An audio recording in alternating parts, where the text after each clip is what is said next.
have temporarily, especially yesterday, is not stuck in my head today. At least for the past little while. It's got something in there. Usually wake up with a different song in my head every day. Oh. The Toho brain rot. So, I'm not totally sure how much is left. Based on my scattered memory, I feel like we're pretty close to the end of episode 1, but we'll see. There's still a fair bit left, I guess. To sum up what happened last time, we had some more murders happen, and so far each murder has been more impossible than the last, essentially. The first murder was Kraus, Rudolph, Kirie, Rosa, Shannon, and Goda in the garden shed. But that has, you know, ways you could do it by getting the key, potentially, if someone did know about it. It's maybe possible for the servants, for example. The next one was,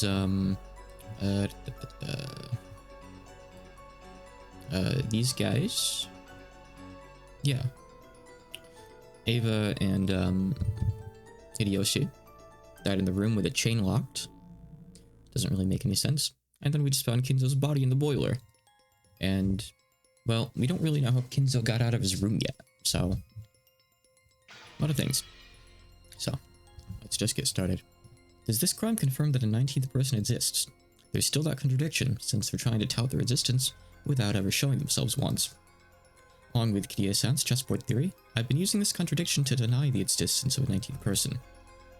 By spinning the chessboard around once more, the very fact that this crime makes it perfectly obvious that a 19th person exists means that the existence of the 19th person is even less plausible. As long as that 19th person doesn't show themselves in front of us. If the culprit could get grandfather out through the door sealed by the receipt, if they could kill Aunt Eva and Uncle Hideyoshi from the other side of a door sealed by a chain, then could they possibly go so far as to create a fictional 19th person through strange tricks and devices? If we still want to believe that the culprit is among the 18, then the list of suspects has grown very short. The four best kids, Aunt Natsuhi, Genji-san, Kumasawa Bachan, and Dr. Nanjo. One of these people has to be the culprit. Yeah, we've lost a lot of the adults at that point. Like, everyone's parents, barring Natsuhi, are dead, actually. That's traumatizing. Wait, we can't be sure of that. Just a second ago, we started doubting whether the corpse here was actually grandfather's, right? Maybe we can think of the other bodies in the same way. For example, the first 6 all had their faces horribly smashed. Some of the bodies had kept enough of their faces for us to confirm who they were, but that old bastard, for example. Yep, Kinzo is indeed dead. We found his body in the boiler. The only reason we know it's him is because he has 6 toes on his feet. He has polydactyly. So, otherwise his body is totally unidentifiable. He had a stake in him as well. Just like, Eva and Hideyoshi did. He had lost his entire face, as though the whole thing had been neatly peeled off. We only figured out which body was which by their clothes and surroundings. Did the culprit prepare a fake body beforehand and alter it to make it look like they died, even though they were actually hiding somewhere after committing the crime? It may sound ridiculous, but it wouldn't be an impossible trick to pull off. It's too early to give in to this 19th person. No, this witch. But you gotta keep in mind, Dr. Nanjo... so hold on. Oh, well, yeah. It's not like that. Yeah, if they had a fake body, sure. But we know that those 6 people were dead because Dr. Nanjo examined them at the very least. So that rules out the possibility of someone, like, hiding and pretending to be dead with half their face smashed in, which might be difficult anyway. That is assuming, of course, that, like, everyone has been telling the truth so far. We can only assume, like, what we're seeing from our perspective, really. Maria-chan, you mustn't stare so fixedly anymore. Come on, Battler couldn't too. I'm worried about Kanan's condition, and we mustn't remain in a place like this any longer than necessary. Let us return. Real, aren't you up too late? Ooh, Maria didn't go out with everyone else, but remained in the boiler room.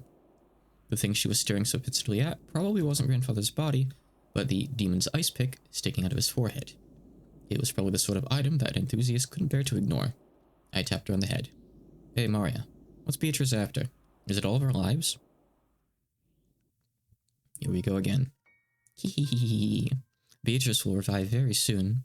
At that time, none should be left alive. Hehehehe.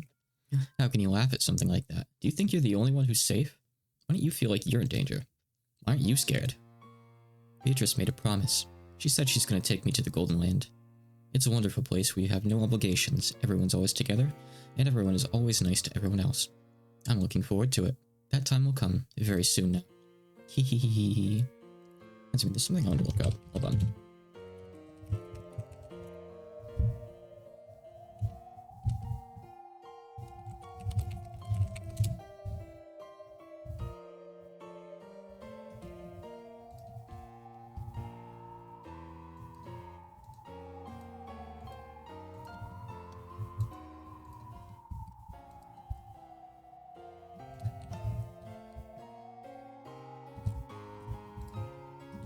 Right, here we go.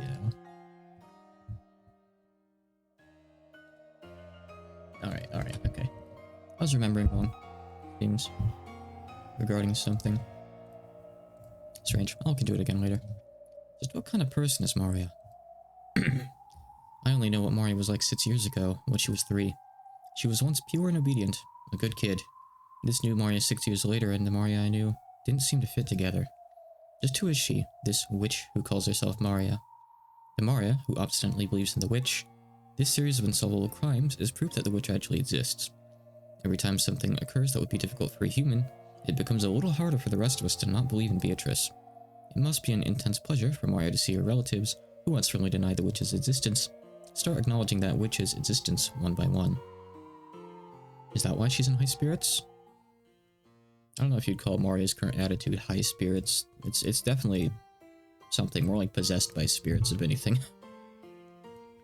Maria, let me ask this one more time. You'll probably answer the same anyway, but I'll ask just once more. Who? Yesterday, you were given a letter in the rose garden. Who gave it to you? Ooh, like I said, Beatrice. Valor still doesn't believe. Ooh. Maria only repeated what she'd already said. Maria met with a 19th person, the witch. Was that really a 19th person, or did one of the 18 just get her to say that? All that's certain is that Maria has been with the rest of us constantly, has always had an alibi, and hasn't done anything suspicious.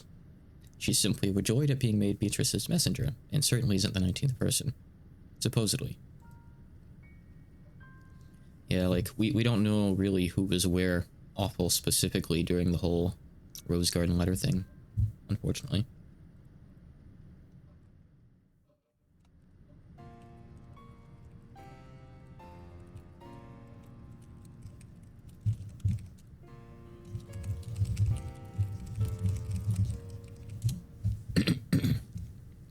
That's right.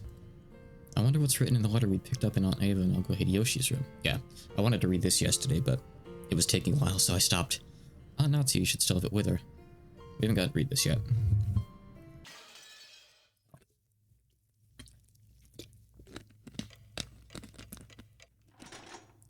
(8 p.m. It's making a pretty big deal of the time.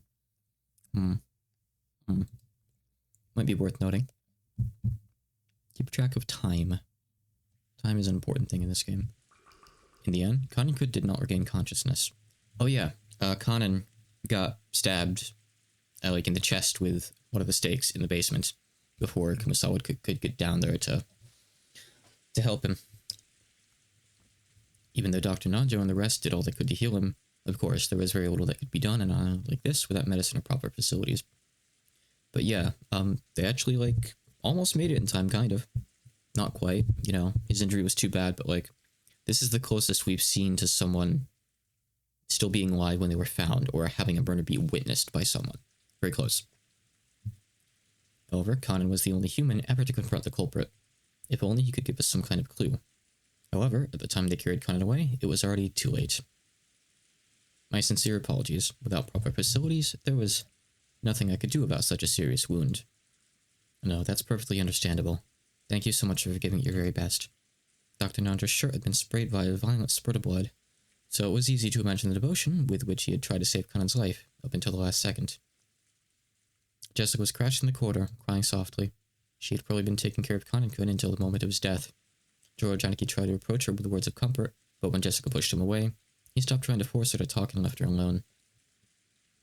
If only I hadn't let Kanan-san go alone. Oh, do not let that bother you. If you had been with him, you would have probably been attacked as well. He foolishly rushed on ahead and paid for his mistake. How can you say it like that? Kanan-kun spotted the culprit and bravely stood up to them. If only Kumasawa-san had gone with him, the culprit might have hesitated and chosen to run away. Please don't actually criticize the old woman.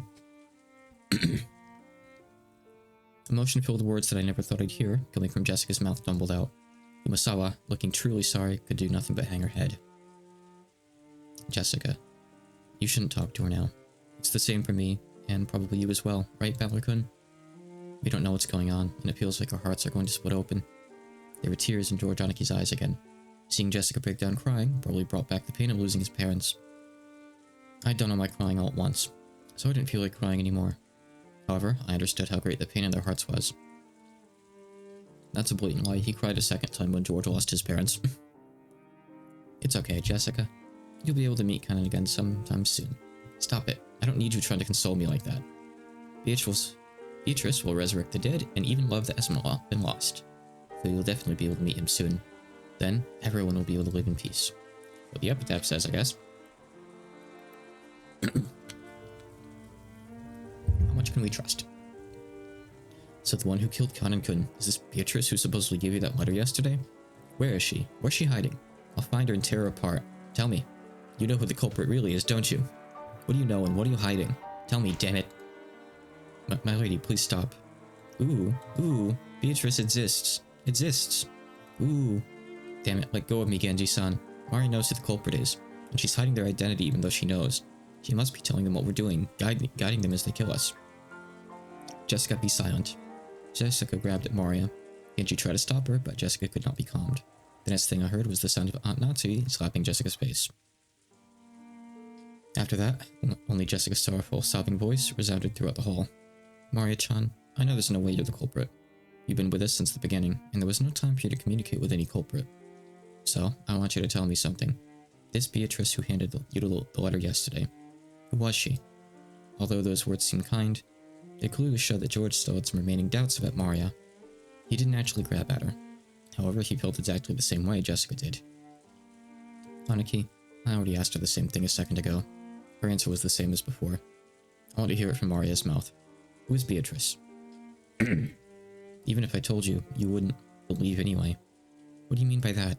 Could be the culprit someone we know well, and you're keeping silent because you're covering for them for some reason? Who gave you that letter? I got it from Beatrice. I'll say it no matter how many times you ask. I got the letter from Beatrice. Hehehehe. Giorgio Ni-chan, do you refuse to believe in Beatrice because she's not an opponent you can hit? You want to turn your feelings of helplessness into violence and beat someone up. So you won't be satisfied unless your opponent is a human you can hit. So even if I tell you the truth, you won't accept it. So it's pointless for me to tell you. You won't believe. But I'll keep on saying it, because it's true. Beatrice exists. Hehehe.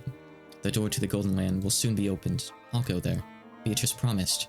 In that world, Mama is nice, Papa is with us and is also nice. I want to go there right away. Everyone is afraid of Beatrice, but that's only natural. So calm yourselves. Beatrice said so herself. By the time the typhoon is past, I'll have ended everything, she said. Ouch.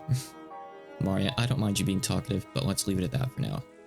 I'll bet this is all a pretty happy situation for you, since you're always going on about how witches exist, but keep that to yourself for now. Don't try to force that on other people. Ooh. I know I've been creeped out by this girl for a while now, but there really is something wrong with her. Don't you think so too, Balor, Genji-san? Ubusawa-san? What about you, Mom? Maria knows who the culprit is, and she's hiding it. Okay, maybe she hasn't done anything directly, but she's definitely working with a criminal. That's right, she's a spy. We can't let her stay with us any longer. Hehehehe. Maria-chan, you must realize there are times when indiscreet discussion is best avoided. If you keep adding oil to the fire, even I will get very angry. Aunt Natsu glared at Maria with frightening eyes. Maria was used to Aunt Rosa's loud style of scolding, but she apparently hadn't built a resistance to Aunt Natsu's quiet sort of scolding.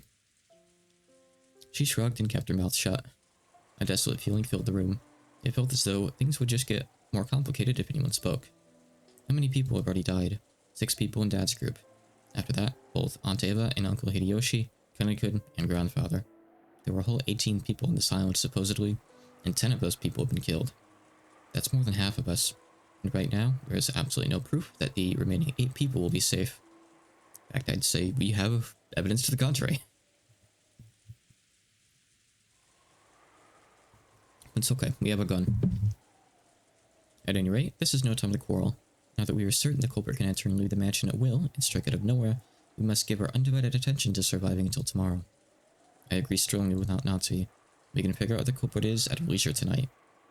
For now, though, we're better off finding a place to barricade ourselves in. As I said this, I pointed out the clock to everyone. It was already 8 at night. We had been receiving shocks over and over again since the early morning, and our bodies and minds were both completely tired out. There's still a long time until tomorrow. We needed to find some place to barricade ourselves in, so we could rest our bodies and get even the smallest amount of relief. I agree. Everyone is already pushing their mental and physical limits, myself included.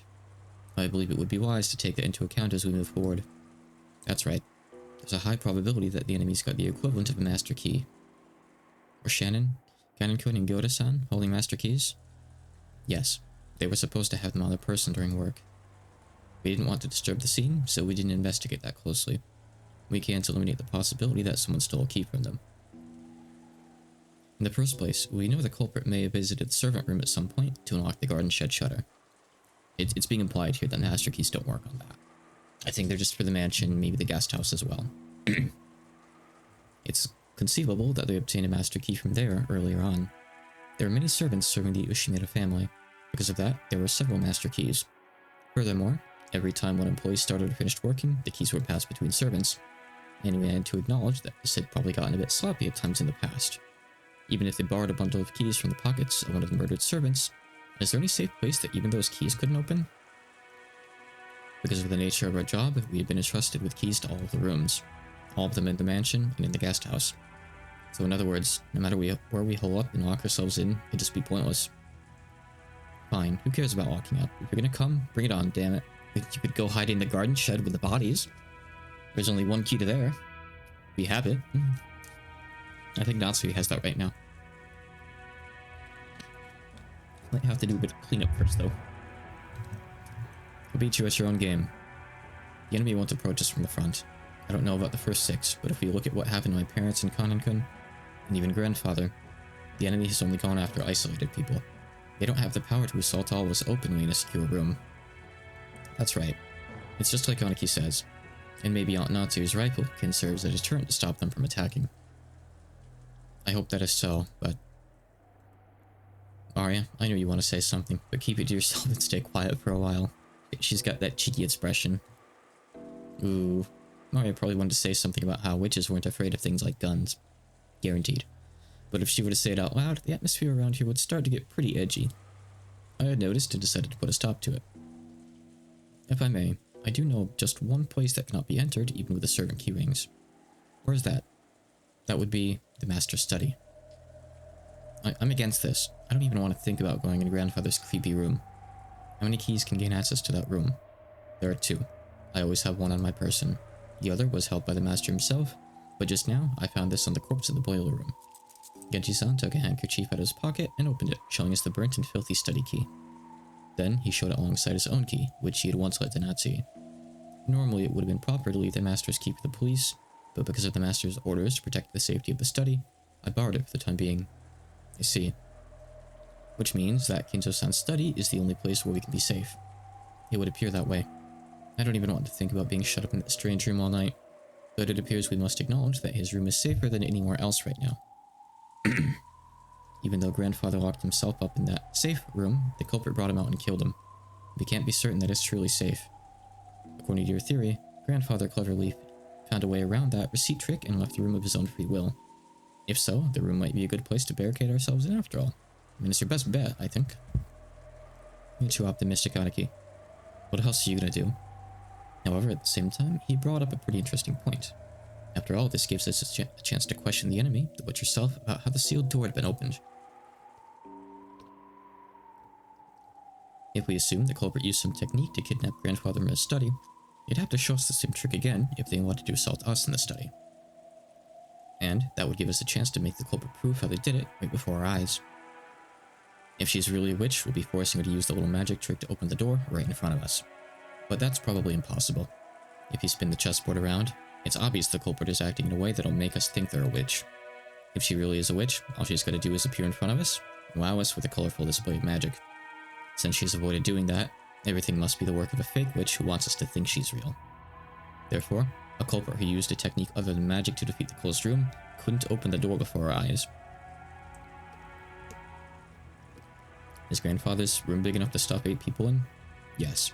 There is a bed, a sofa, and blankets, so while it is not luxurious, it will be more than suitable for spending the night. There's also a sink, a bathroom, a refrigerator, and a liquor cabinet. Whoa, that's incredible. Isn't that weird? You're saying he built another house inside his house? That's pretty cramped for the last house of someone like our grandfather, who bought a whole island and realized all of his dreams. That's right.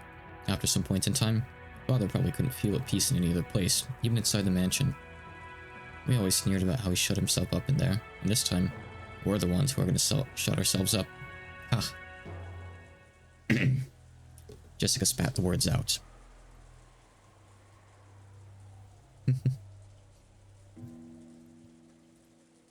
Jessica-chan, it sounds like you'd rather go search for the culprit than stay shut up somewhere. Of course, I don't think we'll be able to find him if we just start searching on our own. In the end, we can't do anything but wait. Then it doesn't matter where we wait, does it? I'm not gonna run away or hide. Why don't we just take it easy in the parlor, watching TV or something while we wait for this Beatrice-sama to appear? It's perfectly fine if she doesn't appear. There's no need for us to be the ones who expose the culprit. Well said. We shouldn't take needless risks before the police arrive. Thank you, Dr. Nanjo. I think we should move to Father's study. True, we have no proof that it's safe, since Father was taken out of there. However, I can't deny the possibility that, as Valor-kun reasoned, Grandfather left the study of his own accord and was attacked outside. A while back, I proposed that strange theory as a stopgap measure. But just as Aunt Ava said, even though that trick would be possible, I couldn't explain what motive could have made Grandfather sneak out of his own study in such a troublesome way. Plus, Grandfather couldn't have even used that trick unless he knew that the receipt was wedged in the door. Aunt Ava hadn't pointed out that last part, but it's clear how absurd the theory was. So does that mean the sealed door from the closed room, just as Aunt Ava claimed? Is it an undeniable fact that Aunt Natsu was the culprit? If Aunt Ava were here now, she'd probably make that claim openly and blow my strange theory away. But anyway, I had to admit that a room with both a bed and a toilet that all 8 people could be shut up in, and with only 2 keys, both of which were gathered here, had to be the safest place in the mansion right now. At the very least, I figured this would be better than just staying shut up in the parlor and hoping nothing would go wrong. But wait. Have we been safe only because we've been shut up in the parlor? What if leaving that room and moving to another location is actually more dangerous? Ah, it's useless, it's all useless. My flimsy head is about to break out in a fever. If I keep spinning the chessboard around, right and wrong will keep switching places over and over, and I won't be able to believe anything. When it seems like the culprit is one of the 18, I want to believe in Beatrice. And once I start believing in Beatrice, I start wanting to find the culprit amid the 18. If that keeps spinning around forever, in the end, my thoughts won't have taken one step from where they started. So essentially, he's having kind of a hard time committing to one theory. How far back in the past was it that Kiria-san taught me about chessboard thinking? About a day. That concept of examining the situation by spinning it around and thinking from the enemy's side. I seem to remember being so interested by it back then, I used to guide all my thinking. Oh no, I guess it was mentioned yesterday, but wasn't introduced yesterday. By the way, Kiria-san was Dad's co-worker back then. I never dreamed that she'd someday be added to our family. Didn't Kiria-san tell me something once? I get the feeling she once said that, while this chessboard thinking was one way to look at things, it certainly wasn't all powerful. And it wouldn't be good to rely on it too much. Chessboard thinking is my own interpretation of something called game theory. Oh, which I read about in a book long ago. She said game theory. It's a very interesting subject, so you should tackle it yourself when you get into college, Valor-kun. I really want to try it. If I could study and perfect my chessboard thinking, it'd be fun to be able to read into any opponent's moves, wouldn't it? But you can't believe in it blindly. Also, you're not always going to have opponents in your life. Game theory is a very deep and complicated YouTube channel. Chessboard thinking is just my interpretation that skims the surface of game theory. In order to thoroughly read your opponent's moves like you're imagining, you need to study your opponent. Additionally, while chessboard theory is convenient and practical, it isn't perfect. It has many weak points despite its convenience.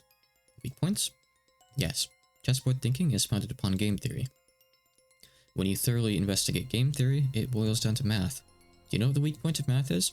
It's noise. In math, when you write 1 plus 1 equals 2, that process will always result in 1 plus 1 equals 2, no matter how many billions of years pass. Nothing more, nothing less. That's because there's absolutely no noise mixed in. But for example, unlike math, the Japanese language has noise mixed in. Kanji are a good example. Old kanji and new kanji are slightly different, which represents an introduction of noise created by the changes between time periods. Isn't history the same? There are dozens of policies that seem foolish in the modern era, but were meaningful at some point in the past.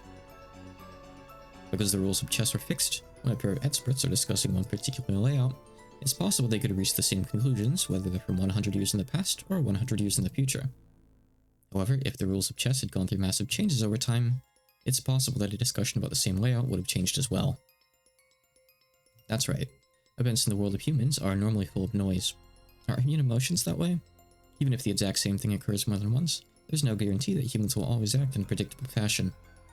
The moment we try to use a math-based theory to predict someone's actions, we must be aware that our theory has built-in weaknesses and limits.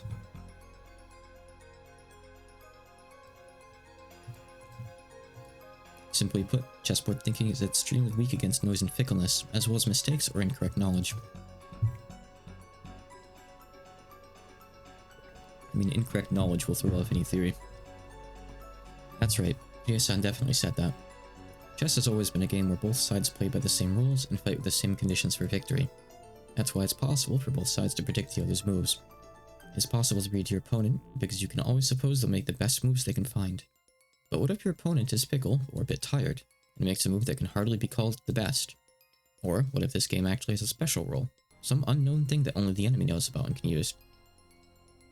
Yeah, I think that the idea of like the culprit actually like doing something stupid and not necessarily being a mastermind is kind of unexplored, and sometimes, like a lot of the time, you could say, well, they didn't think this far. They did it like this not because they had some ulterior motive, but they weren't really thinking that far ahead sometimes. I remember an episode in Detective Conan. I remember the details specifically, but essentially, Conan was like stumped on figuring out like why a culprit was doing a bunch of things and like the truth behind the incident. It turned out the culprit was just a bumbling idiot. And this was like the one episode where that happened. And like everything that Conan had assumed the culprit was doing like really intelligently was actually like totally wrong conclusions. I think it was one where like a culprit like dug a hole like from his house to like the bank next door or something stupid and robbed it. And like Conan was trying to figure out how the money got out or something. And it turned out like it really was just that stupidly simple. I can't quite recall. Conan did have some kind of funny, almost meta-like episodes. Maybe like self-aware is a better way to describe it. Or what if this game actually has a special rule, some unknown thing that only the enemy knows about and can use? In fact, what if the opponent actually has some goal other than victory? Think from your enemy's perspective. That's the basis of chessboard thinking. Which means, if you misread your enemy, the answer you draw from this process will be complete rubbish, useless. So far, I've used chessboard theory to guess several vague bits of information about the culprit hiding behind this case, or so I think. However, I don't know anything about the culprit. Just playing around in Labyrinth of Toho 2?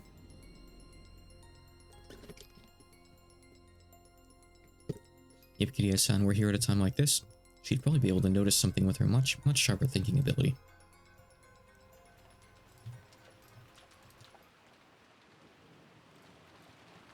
Until the very last moment, Jessica resisted moving into grandfather's study. But in the end, Aunt Nancy persisted, and we decided to move there. Everyone was completely wrapped in paranoia by now. Misawa-san had prepared dinner at one point, but during the time we were discovering the deaths of George Anaki's parents, both the kitchen and the parlor had been left empty. Someone suggested that the food might have been poisoned while we were gone. Because of that, we were unable to even touch the food that Kumasawa-san had taken the trouble to make for us. The manner in which the first 6 were killed was still unknown, but it certainly could have been poison. Certainly, that would allow even a single person to carry the murder of 6 large adults. Yeah, keep in mind, Nan just said it seemed like the mutilation of the faces had occurred after death, so we don't know the actual means of death yet, the cause. Furthermore, this idea made it easy to imagine there being only a single culprit, one who'd be afraid of Aunt Natsu's rifle. and this was very good for our emotional stability.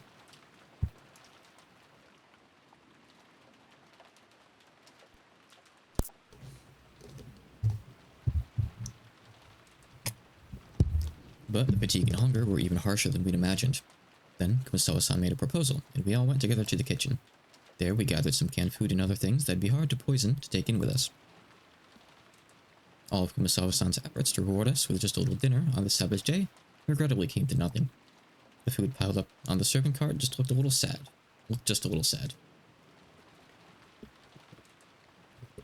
One thing we can probably say is, most likely the culprit's not Natsui, because she has a gun. If she really wanted to just kill everyone, she could just do it.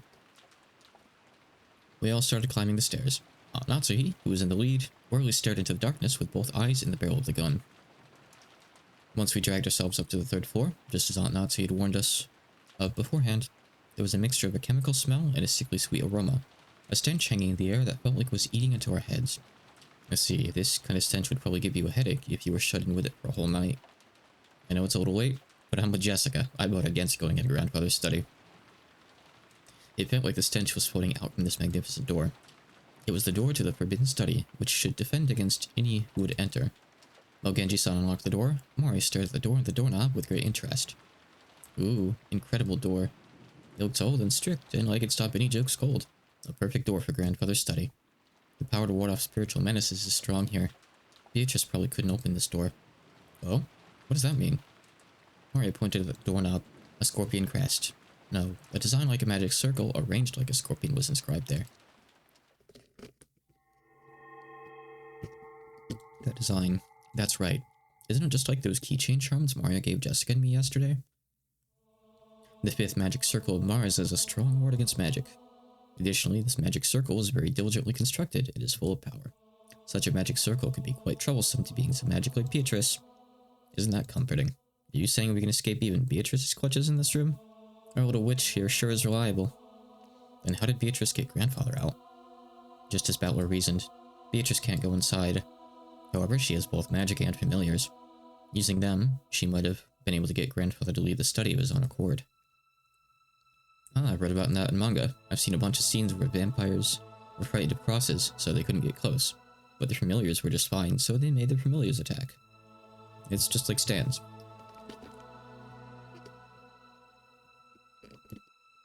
Those scorpion keychain charms I gave you yesterday also had the 5th magic circle of Mars on them. The power dwelling within them was weak, but they should be enough to protect you until we leave the island. Although it sounds like you've lost yours, right? Hehehehe. Scorpion keychain charms? Yeah, the charm I gave you yesterday was something I got from Aria. I heard it would repel magic if you put it on your doorknob. And at the time, I thought maybe it'd be better if you had it. Is that so? I thought it was an odd thing for you to be carrying around. Oh, Natsui put that on our doorknob? Yes. Last night, after hearing about it from Jessica, I hung it from the doorknob on the inside of my door. And Natsui, you're really fortunate. If you did that, Beatrice probably couldn't even lay a finger on you yesterday. I think Beatrice must have been really annoyed. It's interesting that, you know, that's some evidence for the witch theory if it was on the inside of the door.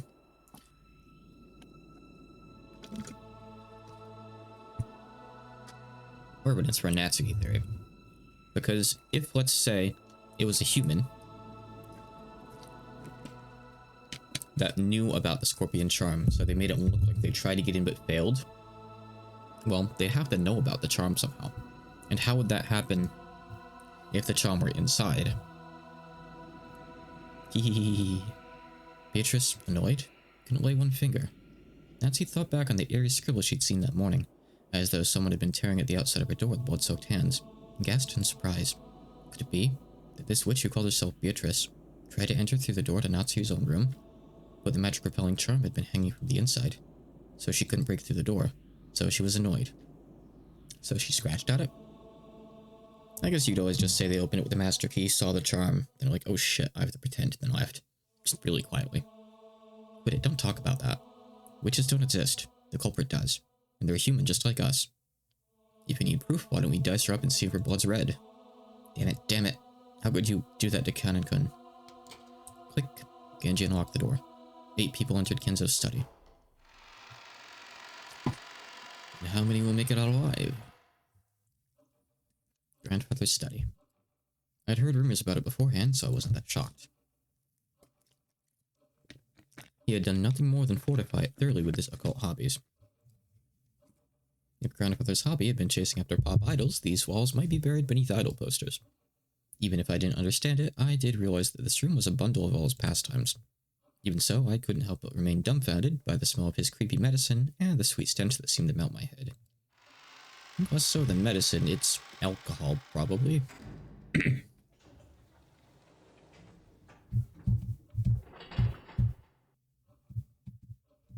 When the door was closed, it automatically made a clunk. I see, this is the auto lock that's activated whenever the door is closed. And there were only 2 keys that could open this door from the outside, both of which were in this room. In other words, it had become a closed room. The shutter, the receipt, the chain. And now the auto lock. This 4th door had the most magnificent lock yet, and this was doubtlessly a closed room. Just to make absolutely sure that this room was secure, we checked all over for ways in or out. The window was tightly locked. That should have been enough, but just in case, we tried knocking all over the walls. After all, we talked about there being a hidden door in this room, but we couldn't find anything suspicious. Grandfather's study was very large. Even though we called it a study, it wasn't really a single room. It could be divided up into 4 basic sections: a study section, a bedroom section, a toilet/bathroom section, and a section for cooking that had a sink. I see, this study really does have enough to live in it. Now I see how grandfather could live his whole life in this room without ever leaving. It seemed grandfather wasn't in the habit of watching TV because there was no television or even a radio in this room. We can't do anything except pass the time listening to the sound of the rain until tomorrow morning. Dr. Nanja looked closely at the chessboard that sat on the table in front of the sofa and muttered. It was apparently the partly finished chess match he'd been playing with grandfather until yesterday. The black had the white pretty cornered, and it looked like checkmate would be reached within a few moves, last part of the endgame. Even though checkmate had almost been reached, the endgame had been rushed, and at the end was never completed. Kenzo-san, it seems we weren't able to see this match through after all. Dr. Nanjo, I was Kenzo-san's friend for a long time, but I never knew about more than half of him. I believe 2 Kenzos existed, a wise one, and one trapped by some madness. I never understood anything about him. Especially when it came to Beatrice-sama, it would seem like his personality changed. In the direction of Kumasawa-san's upward gaze, a portrait of Beatrice could be seen. It wasn't massive like the one hanging in the entrance hall, but small, made for this room. Grandfather probably spent every day in this room, and so much of his time talking to the witch in that portrait. It was Beatrice to grandfather in the first place. Right now, you couldn't just explain it away by saying it was a story made by the parents to frighten children away from wandering into the forest. While eating the canned food we'd brought from the kitchen, we talked together about who Beatrice was. Whether the culprit was Beatrice herself, or someone pretending to be her, whether they were a witch or a human, that was beside the point. The woman in this portrait was strongly related to the roots and background of this case. You couldn't talk about this case without talking about her. That's right. Mom, you picked up the culprit's letter in Aoteba's room, right? Yes. I still haven't opened it. Let's give it a try. Oh, still, yeah, you're right. Not till you took out that western envelope. Genji-san pulled a paper knife out of a drawer of the study desk and handed it to her. While watching her open it, George Aniki grimaced slightly. After all, it was a letter left at the site where his parents had been murdered. There was a good chance its contents would say something unbearable to Aniki. Natsuki also seemed to realize that, so she glanced over the contents first without reading it aloud. We were a little frightened that she might grimace after reading something shocking, but she just frowned unhappily. What does it say? There's one unpleasant sentence. It must be trying to provoke us. Natsuki, after deciding that contents could be shown to the children, set it openly on the table. Everyone stared at it at the same time. Praise my name. What the hell? That's annoying. It's probably Beatrice declaring herself the victor. Damn it. I'll bet you were hoping another weird magic circle would show up. It wasn't a magic circle, but my expectations haven't been betrayed. Hee hee. What could it mean? I wonder if she wants us to tout her own existence. That seems reasonable. With this letter, we now know that the author of last night's letter is the culprit. I think the identical envelope is more significant than what is written here. Without a doubt, this is the type of envelope and sealing wax that the master used. Oh, I don't know what's going on anymore. This is the first time I've seen anything like this since I started working for the Umineko family. Going by last night's letter, Beatrice is claiming to be grandfather's oldest confidant. Grandfather often said the same thing in the past, right? I spoke to Genji-san and Kumasama-san, who nodded together. Guess that means you two know more about her than anyone else except grandfather. Could you tell us? For a long time, I purposely avoided this topic. But now that it's come to this, I can no longer do so. Genji, tell us everything you know. Beatrice time. Maybe. Genji-san didn't answer. Did he remain silent despite his knowledge, or did he know nothing at all? Still, I had a good guess. The ghost story of the witch Beatrice had long been deified among the servants. He had probably been very close to grandfather and his occult hobbies, so there was a good chance that he'd been indoctrinated with even weirder things, and had increasingly come to deify the witch. As grandfather's most trusted servant, who had sworn loyalty to him, he might be the most influenced by the illusion of the witch that grandfather had created. So there was only one reason for Genji-san to remain silent. He could speak, but it would definitely cause a backlash, so it was better if he kept his mouth shut, and it wasn't like we'd believe him anyway. Something along those lines. A short while ago, Mari had been more than willing to speak bluntly and unrestrainedly, and that had earned her a scuffle with Jessica. It was natural for Genji-san to keep his silence. He seems like one of the sanest people around, honestly. Was she father's concubine? His concubine? That could be possible. Ordinary poor people, polygamy isn't only viewed negatively from a moral perspective. It's also an unmaintainable financial situation. But that isn't the case for the very rich. It's possible for them to have another lover in addition to their real life. We can't deny the possibility that grandfather had another woman in his life besides grandmother. Maybe when grandmother was alive. I hear she was pretty sure of it. She thought he was cheating on her. I always figured she meant a witch that grandfather had imagined up, but... Now this is getting really interesting. You told me, didn't you, Genji-san? You said Beatrice has been working for grandfather since before the mansion was finished. I heard that the construction of the mansion was completed in Showa 27, 1952. That'd mean this person called Beatrice was in a relationship with grandfather since at least 30 years ago. Could that concubine of 30 years ago, or maybe a relative or hidden child with that person, hold some kind of grudge and be planning revenge? Hehehe, I see. This is starting to sound just like your standard Western mansion mystery. It's anything but. It's a filthy topic, but the easiest line of reasoning to accept. What do you say, Genji? I believe that Master was indeed in love. Those feelings were certainly stronger than what he felt for his late wife. Who is this person called Beatrice? And what's she doing now?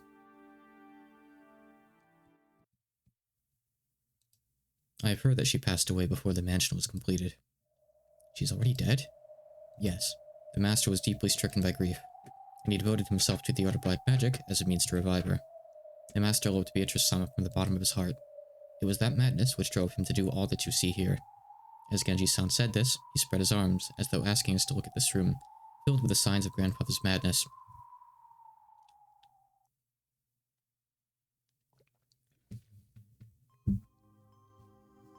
Make sure to remember stuff that's said about Beatrice.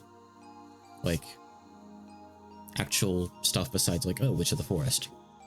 Stuff like she died 30 years ago, was concubine, confidant, / whatever. Stuff like this is interesting to remember. Might come up. We were all at a loss for words.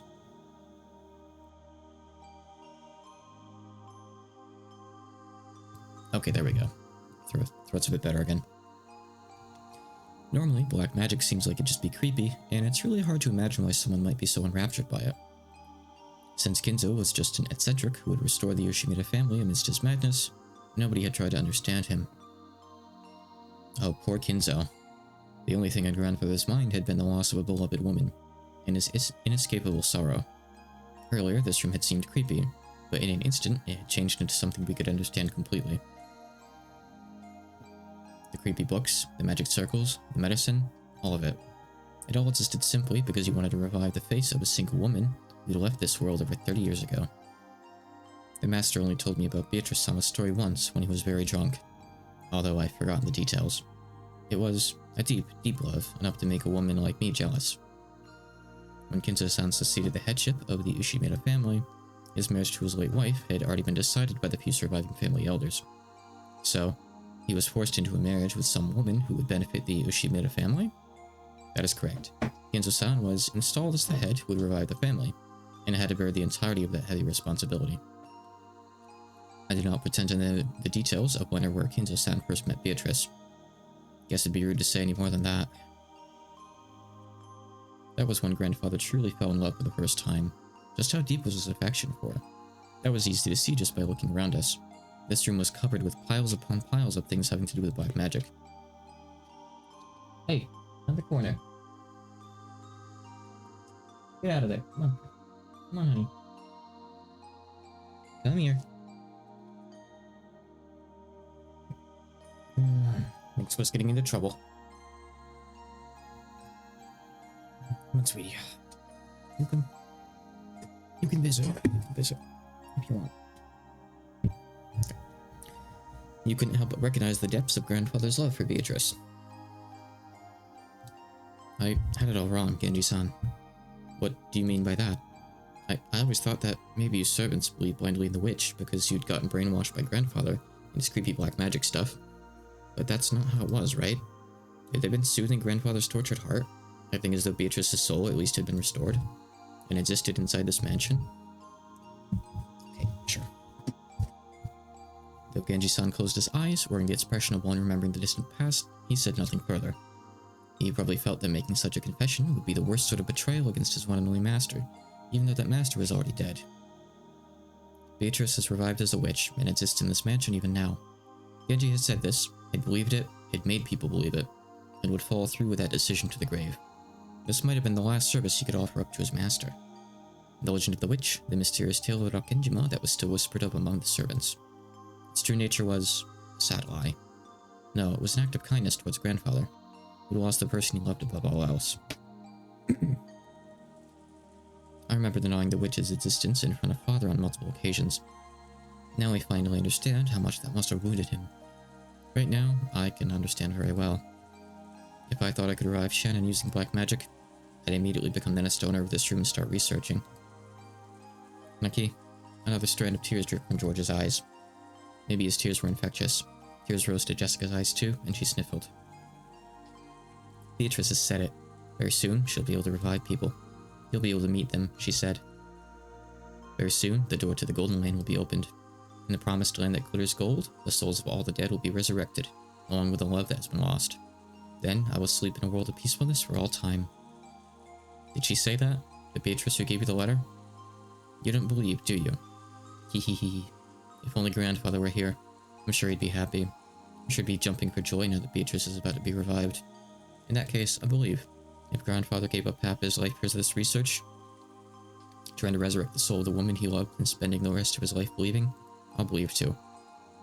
Battler. When you love a single woman for so long, people around you catch on to it, and it becomes the truth. Maybe you could say they're just being polite for the sake of your feelings, but right here, now, I'd like to call that magic. It isn't just being polite, it really is magic. She's a witch. Hehehe. It looks like nobody can see Beatrice after all. Some time passed. As we listened to the sound of the rain, we considered what kind of elfin madness must have possessed the owner of this room, as he spent half his life here.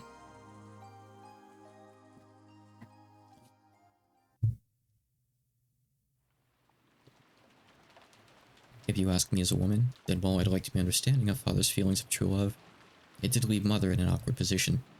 I agree. Cheating is cheating. No way to make it pretty. Yeah, that's right. Gotta feel sorry for grandmother.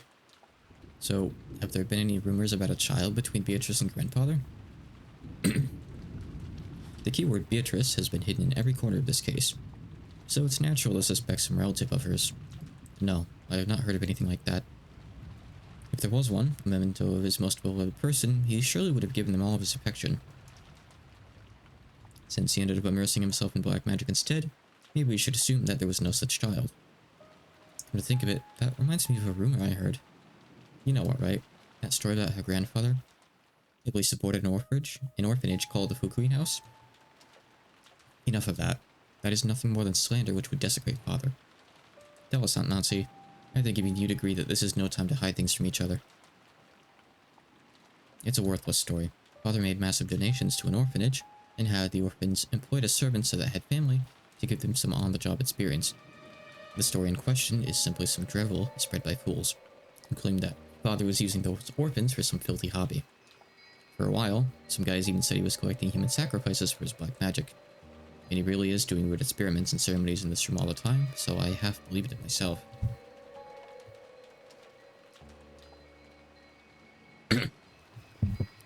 And these servants who came from the Fukuin house are...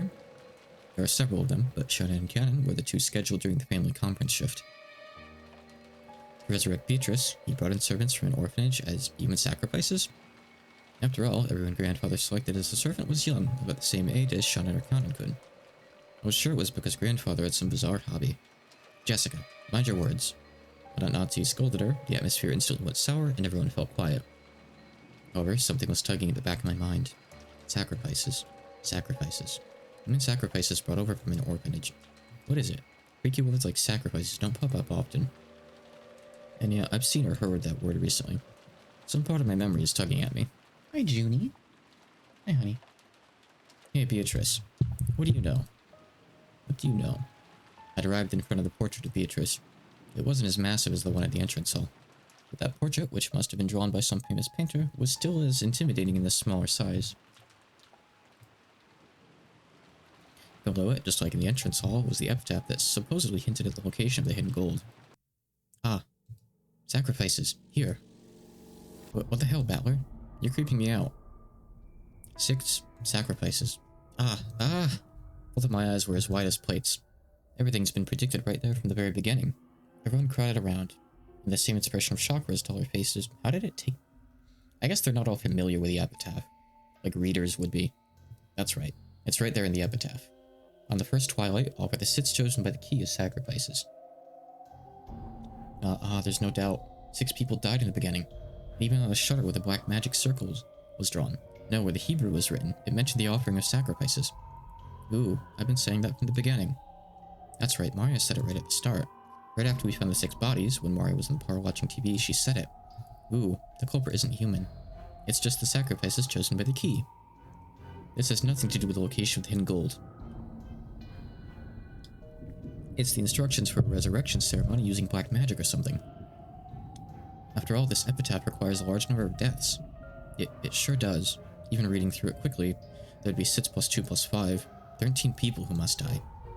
How many people are normally on this island? It changes depending on shifts for the servants, but there's father, my husband, Jessica, and me, and 2 or 3 servants. Today and yesterday there were 5 of them, but there aren't normally that many. Which means that normally, there wouldn't be enough sacrifices to carry out the ceremony. No, wait. There's that rumor that grandfather was collecting servants from an orphanage to be used as sacrifices in some creepy ceremony. So what does this mean? He increased the number of servants to increase the number of sacrifices? And waited for the annual family conference when even more people would gather? Isn't now the only time of the year this ceremony could be held? When Jessica screamed this, Mario broke out in that creepy laugh, looking truly pleased. Hee. Have you ever heard of people making bets to test their fate? Like throwing a sandal and saying that if it lands right side up, tomorrow will be sunny. Or saying that tomorrow will be a good day if a coin lands heads up. There are many little superstitions like that. Sometimes, when your luck is down, and you get bored, and you roll the dice and get 3 sixes, you want to believe it's a portent of some miracle. Let's just go over the epitaph real quick. Okay. So let's see, we had the 6. We had Eva and Hideyoshi. We had Kinzo here. And we had... Actually, no, sorry. Praise Noble name isn't anyone. You can't see my mouse again.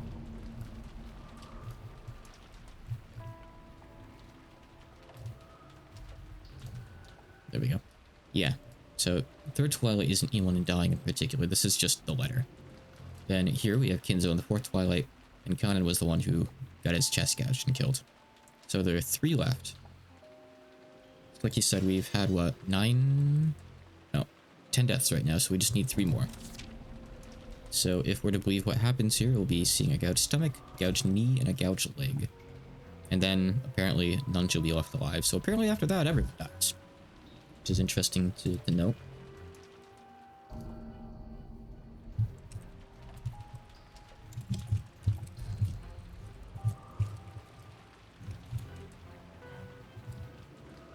Okay.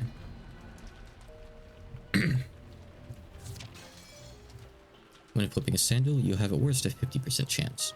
Even if you get it right side up, it's not worth much. But if you carelessly roll 3 dice and they all come up 6, you might think that's a small miracle. Magic works the same way. You must pray earnestly for an extremely unlikely result.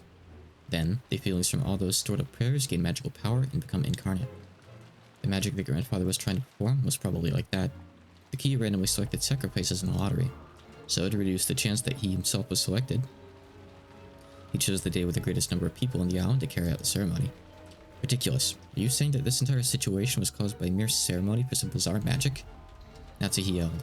She couldn't quell the fear that a scorpion charm might be the only reason she was still safe.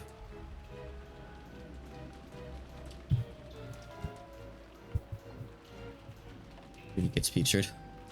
If I hadn't received that charm from Jessica and hung it from my doorknob, would I have been killed, mixed in along with those 6? And the strangest part is, even though I hung the charm from the inside of my door, they couldn't get through that door. The culprit noticed the charm from outside the door and gave up trying to open it. A human couldn't perceive that. A charm meant to stop something that was not human. Had done exactly that. Impossible, impossible, impossible. But Natsui-san, the epitaph certainly does continue to fit even after that. On the second twilight, those who remain shall tear apart the 2 who are close. Would this be talking about Eba-sama and Hideyoshi-sama? But painful as it may be, we must reach that conclusion. And after the culprit killed them, they left the words from the third twilight in a letter there. But that's right. After carrying out the second twilight, they left the third twilight in that place. The third twilight was, just like Aunt Natsu just read. On the third twilight, those who remain shall praise my noble name. Ah, if you read it this way, it just keeps going on, doesn't it? On the fourth twilight, gouge the head and kill. Gouge the head and kill. George Anaki's parents were killed when those demons' ice picks gouged into their heads. But if they were the second twilight, someone else must have been gouged in the head. That's grandfather. He was burned in the incinerator, and our eyes were so drawn to that part that we didn't notice, but his forehead... no, his head had been gouged. Grandfather was the victim of the fourth twilight? Then Kanen-kun was... On the fifth twilight, gouged the chest and kill.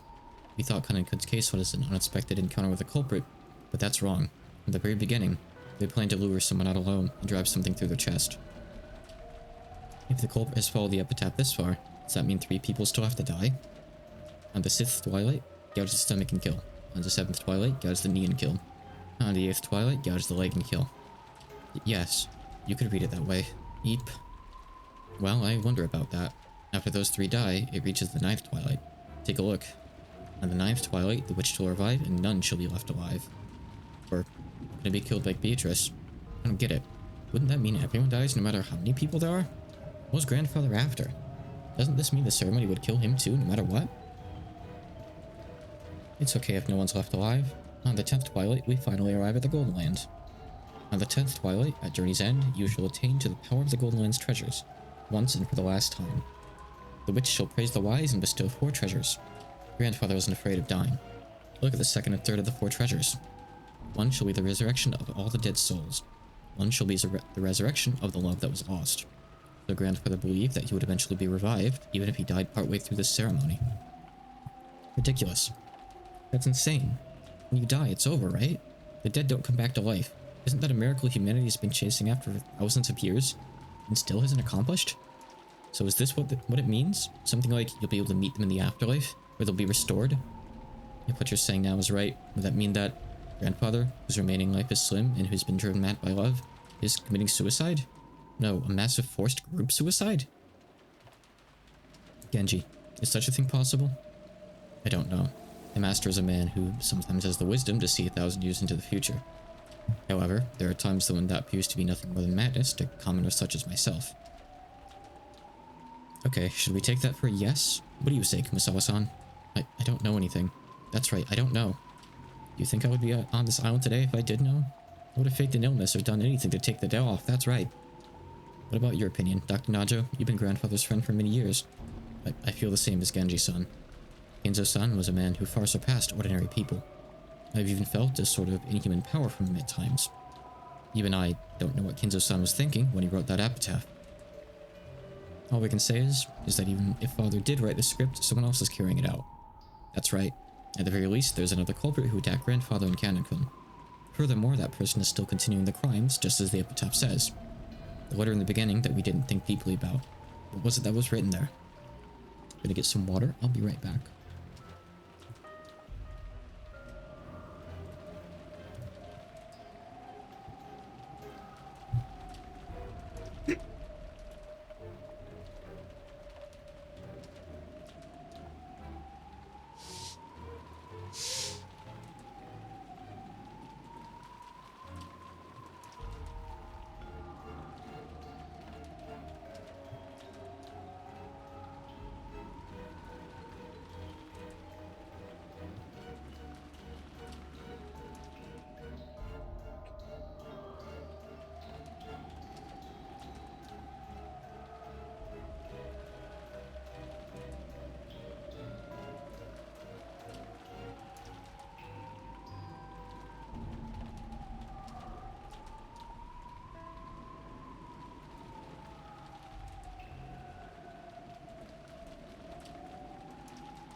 Let's continue.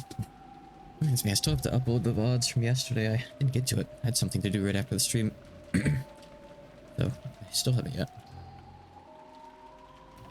Ugh. We thought back to the recitation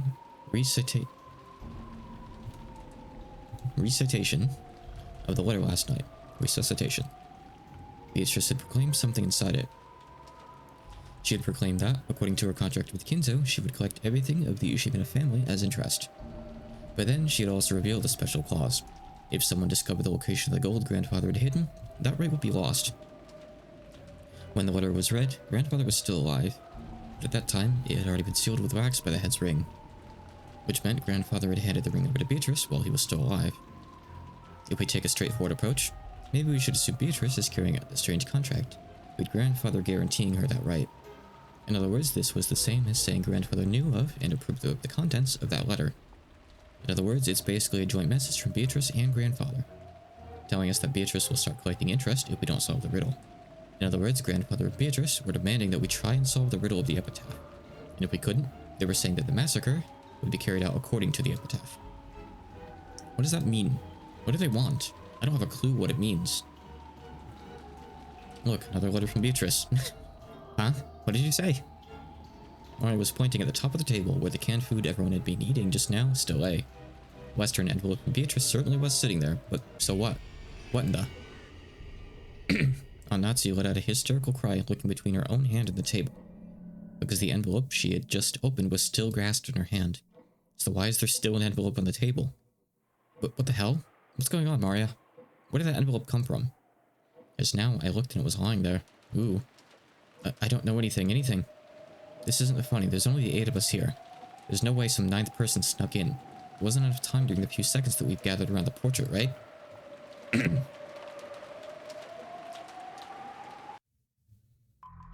Get back, all of you. Back against the wall. Aunt Natsu was pointing the rifle at Genji, and the others bellowing at them. Genji-san was overpowered, his face looking like he didn't have a clue what was going on.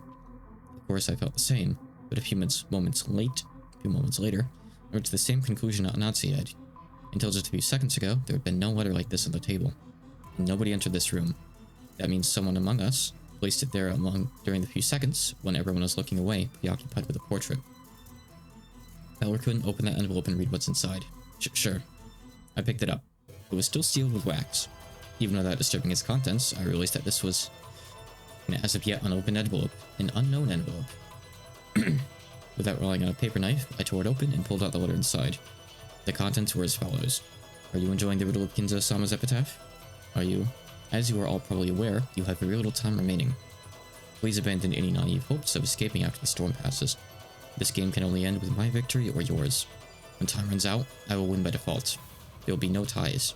Make sure that you do not misunderstand your current situation. That's what it says. It isn't clear who put this letter here. However, I've been able to narrow down the list of suspects. It's you all. But madam, that's just too horrible. Just before I moved it towards the portrait, I set a can of food down here. At that time, there definitely wasn't anything as strange as this letter there. And at that time, Jessica, George Kun, and Battler Kun were already in front of the portrait. They didn't leave the spot in front of the portrait until the letter appeared. So the person who set that letter down is one of you four. Beatrice is here. Ooh, we aren't Beatrice. Beatrice exists. Silence. I don't know whether I should suspect one of you or all of you. Without a doubt, at least one among you is the culprit. That's right. There can't be a 19th person. There's no way witches exist, even when Kanen-kun was killed. Yeah, that could be explained if Kumasawa-san was the one who did it. The truth is that Kumasawa-san entered the boiler room with Kanen-kun and killed him. And then she lied, saying he'd already fallen over when she got there. You're making a mistake, my lady. Why would I do something like that? I don't have the slightest idea how my parents were killed in that closed room, but when they were killed, everyone except for the servants had an alibi. The only ones who didn't were the servants. But does that really mean it's okay to suspect them? Yes, now that you mention it. They have no alibi for any of the cases. Should we really be so quick to make that judgment? This time, in this room, in this place, in this moment, in this minimally small bit of time and space, it's obvious. Only one of the four of them could have set that letter there in our blind spot. We can't tell who put it there, but it's obvious that one of the four did it. Natsuki-san, please, calm yourself. A lot has happened today. I understand how much strain is on your mind right now. Dr. Nanjo, it truly pains me to call you suspicious. However, you were father's personal doctor and his closest friend. You've been by his side for many years, and you might even know about Beatrice. Could you be hiding some sort of old obligation? Of course not. Calm yourself. It was pitiful to watch Dr. Najo frantically pleading his innocence. It was probably a normal reaction that anyone would give if they were suspected. Kumasawa was the same. Ever since Jessica voiced her suspicions of Kumasawa murdering Kanon, Kumasawa had been totally flustered. That was why Genji's still calm appearance looked so bold. Natsu pointed the barrel of the gun. Genji, you were grandfather's #1 subordinate. Was Beatrice an illusion you showed to father, with you as the performer? If by suspecting me, you recognized me as the master's greatest servant, then it counted a great honor, regardless of the circumstances. However, I am not the one who put the letter there. You expect us to just accept that? You must be the ringleader. The culprit, the mastermind.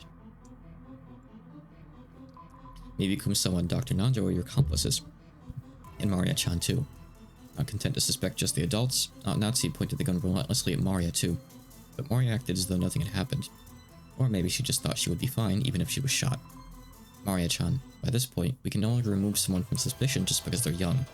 So for the last time, let me ask the question that everyone's had since last night. Yesterday, who was the Beatrice that handed you that letter? Who? Maria, don't dodge the question. Make it clear. Who gave you that letter? Hehehe. How many times do I have to tell you? It's Beatrice, the 1,000-year-old golden witch. If you want to know what she looks like, just turn around. See? She's right there. Beatrice is. Hehehe. Don't mess with us, Maria. Enough, Jessica. Maria too. Don't you understand the situation? What are you hoping to gain by saying stuff like that? Stop stirring each other up pointlessly. I don't understand. What do you all want the culprit to be? You only believe in Beatrice when you don't want to suspect one of your own. When you're trying to settle a grudge because someone who's close to you has been killed, only then do you want to believe in a human you can attack with violence and deny Beatrice. That's why you can't see her.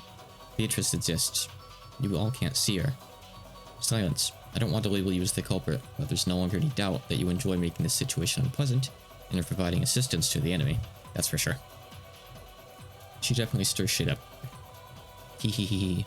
Then what will you do? Shoot me? I don't mind. Very soon, the door to the Golden Lane will be opened.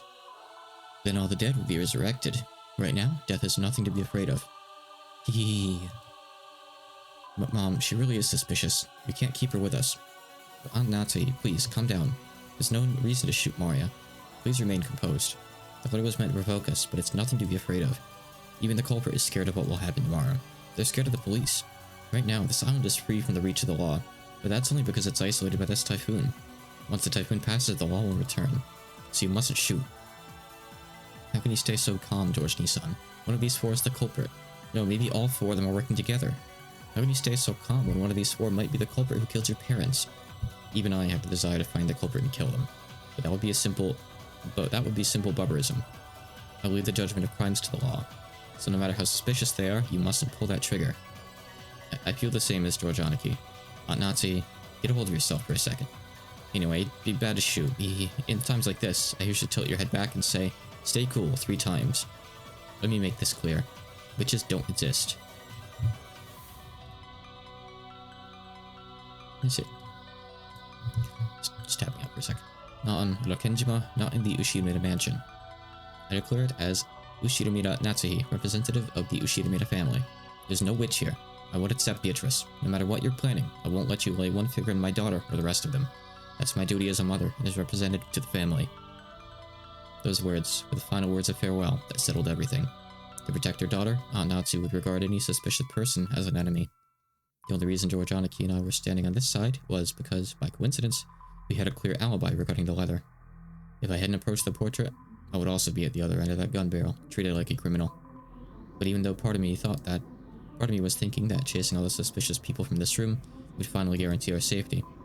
Genji-san and Kumasawa-san and Dr. Nanjo, all of them were on grandfather's side. Maybe you could say that once Maria started blindly believing Beatrice, she was also on grandfather's side. That's right, they're all suspicious. Is this really okay? If we throw out all the suspicious ones in such a lawless way, do we still have the right to defy the lawlessness of the witch?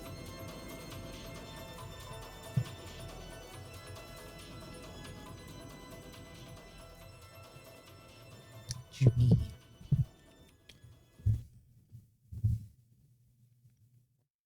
She usually rolls over if you try to pet her belly. She's too sleepy right now, I guess. Aunt Natsu didn't tell them to leave with her own words. but with the wordless pressure, she induced them to say that themselves. Because if the Dr. Nanjo didn't say those words, this cold silence would surely continue forever. Calm yourself, Natsuki-san. Still, I understand your feelings well. I myself feel like there's something wrong with my head after all these strange repeated incidents. So I understand well why you want to suspect us. If you really have nothing to do with this, then my actions now would be beyond rude. However, please understand, just this once. Very well. Let's leave the room. What do you say, Genji-san? Shall we return to the parlor and continue our chess game? Ooh, nap time, huh?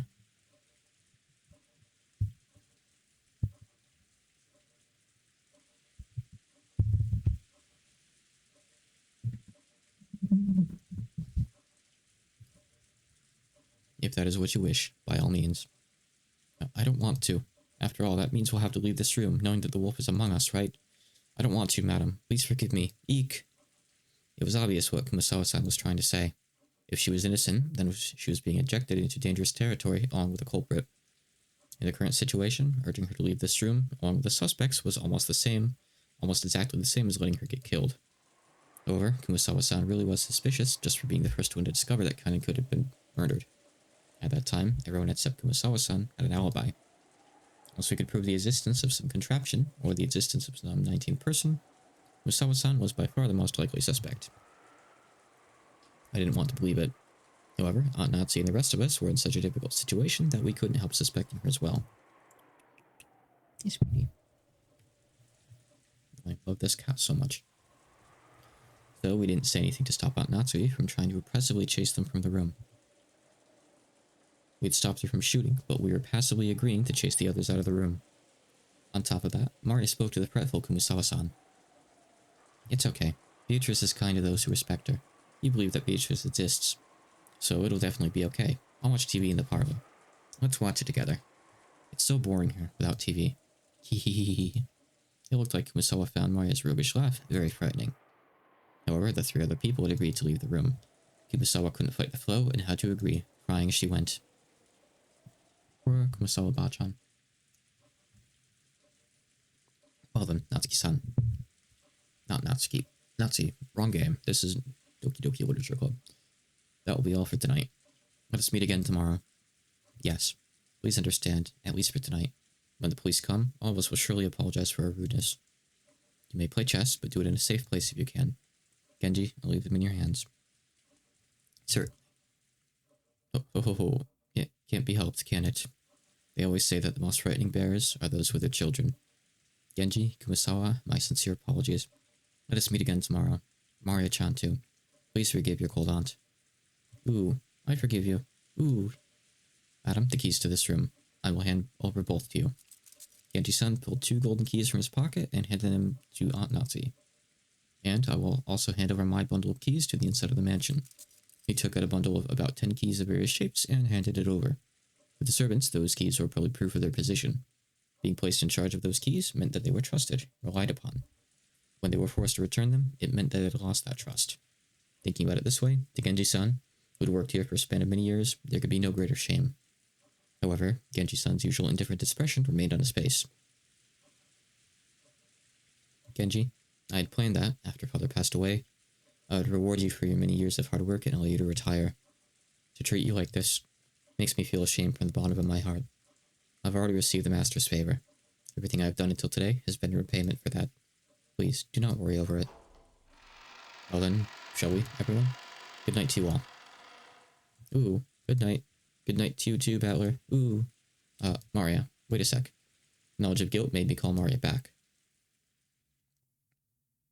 I groped around in my pocket and took out that scorpion keychain. This repels magic, right?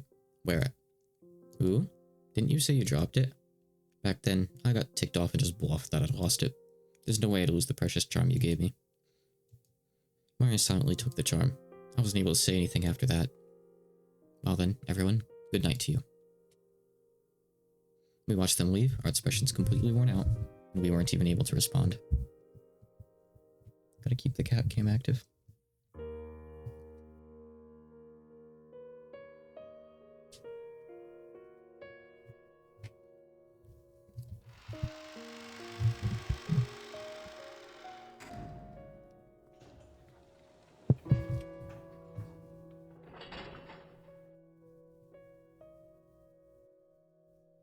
Until the door closed and we heard the auto lock, we were unable to breathe.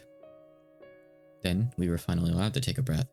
After that, I noticed that Beatrice's letter, which I'd been gripping the whole time and which was soaked with my sweat, actually had 2 sheets.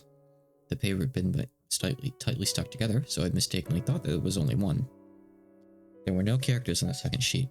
The thing drawn there was a magic circle, written with a red ink like blood. Just like how every magic circle up until then had been different, this magic circle was one I'd never laid eyes on before. Inside the circle, a large triangle and a small triangle were fit together in a simple design. But just as before, there was writing in Hebrew, and it seemed clear that it held some kind of meaning. I wanted to know what that could be, but we had just chased Maria, the only person who could understand the meaning of magic circles, out of the room. Rip. I thought of this magic circle as Beatrice's second message. What does this magic circle mean? Damn it. After chasing out all those suspicious people, all we had to do was stay barricaded here until morning, and everything would probably be over. Once the typhoid is past, when the seagulls cry, will everything be resolved? But the letter, which had unexpectedly appeared in the study, forced us to reject that naivety. It made it clear that, if time ran out, it would mean the witch's victory. When time runs out, is the witch planning to take on the offensive?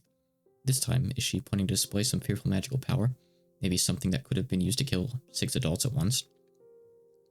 Wait, when is time supposed to run out anyway? I don't know anything. With this, we should finally be safe. Finally. Definitely. Even as she said that, Aunt Nazi couldn't stop gripping that rifle. There was no release in the tension of her expression. Of course, none of us felt like breathing a sigh of relief. At least not until we could hear the cry of the sequels once more.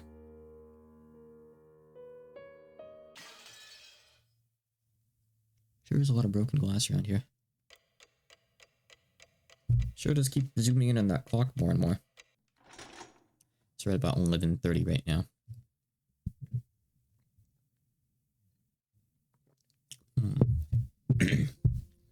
Suspicious. Let's make a save.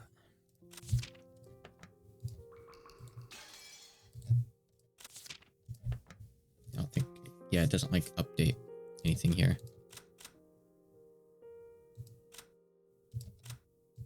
Okay. After we chased them out, nobody wanted to say anything. All of the suspicious ones had been driven away. Even though we knew there might be some innocence among them, we still did it. We chased them out of this paradise. People don't have to suspect each other.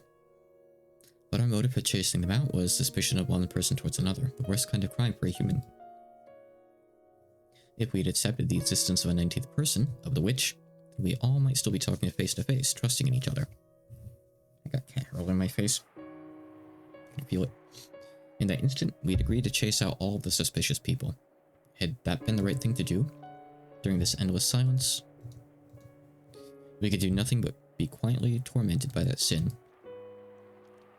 Natsu faced the door, without letting go of her rifle for even an instant, sitting far back on the sofa. She would probably spend the night staring at the door, without a wink of sleep. Georgianiki gazed through a gap in the closed curtains by the window, looking down at the courtyard and the mansion that surrounded it. I didn't know whether he was checking to see if the suspicious shadow would become visible through the window, or whether he was wondering to himself about something. Jessica was sitting sideways on the sofa next to Aunt Nazi, with a dead expression on her face. Every once in a while, as though she just remembered something, she'd take out the inhaler she'd used during her asthma attack and stick it in her mouth. I just heard it from Aniki, but apparently Jessica liked Kanan-kun. It was apparently so vague that she hadn't realized it herself. You know, it's the kind of thing other people tend to spot before the person in question realizes it. Which means she might have first learned of her feelings when the person you liked died. It must have been so terrible, so sad. Come to think of it, Kanan-kun was the one who handed her that inhaler. Maybe she was remembering that. I was fishing around Grandfather's study, thinking I'd researched the meaning of the magic circle on the letter's second sheet. Even though we were shut up in here, in a defensive position, my rebellious nature made me want to find some key, some way to resist. After all, we've got plenty of time before tomorrow morning. Who could fault me for how I used that time? No one else showed that much interest in this magic circle. Its meaning was unknown, and once we understood it, we were sure to find some message that would surely cause us unnecessary anguish. Anguish. I felt the same way. However, I couldn't just ignore it, so I killed time by going through the motions of researching it. You sure are enthusiastic. Did you find anything that might serve as a hint? Not a thing. The first tough part is finding a book written in Japanese. Just how many languages could Grandfather read? He's incredible. Aren't you tired, Battlerkin? You should take a rest while someone else stays awake. Aunt Natsu said she'd stay up all night for us, but there's no way her body can handle that. We should take turns sleeping. Did you sleep first, Tanaki? I'll keep researching till I get sleepy. You mean that magic circle just now? Yeah. You've got plenty of time to kill. I thought it'd be interesting to find out what kind of message Beatrice someone put in it. Give it a rest. Mess around with stuff like that, and you'll end up getting possessed by something weird. Don't worry. I've been certified by Maria. She said I've got no spiritual talent at all. Hehehe. True, very true.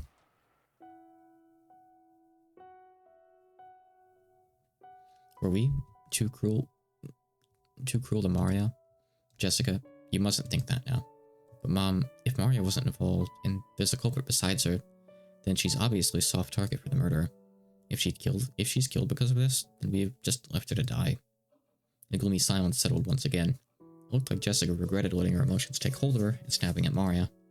She's always been like that. Always acting tough and regretting it later. I understand how you feel, but Maria was in close contact with the culprit, and she might have been siding with them, talking like that over and over to further confuse matters. I'm relieved that we chased them out. Let me get the hair off my face.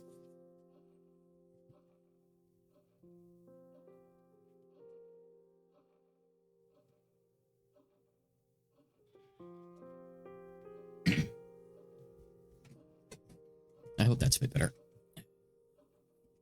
Static means it just kind of stays on there, you know? It sucks. That's pretty harsh, Aunt Natsu.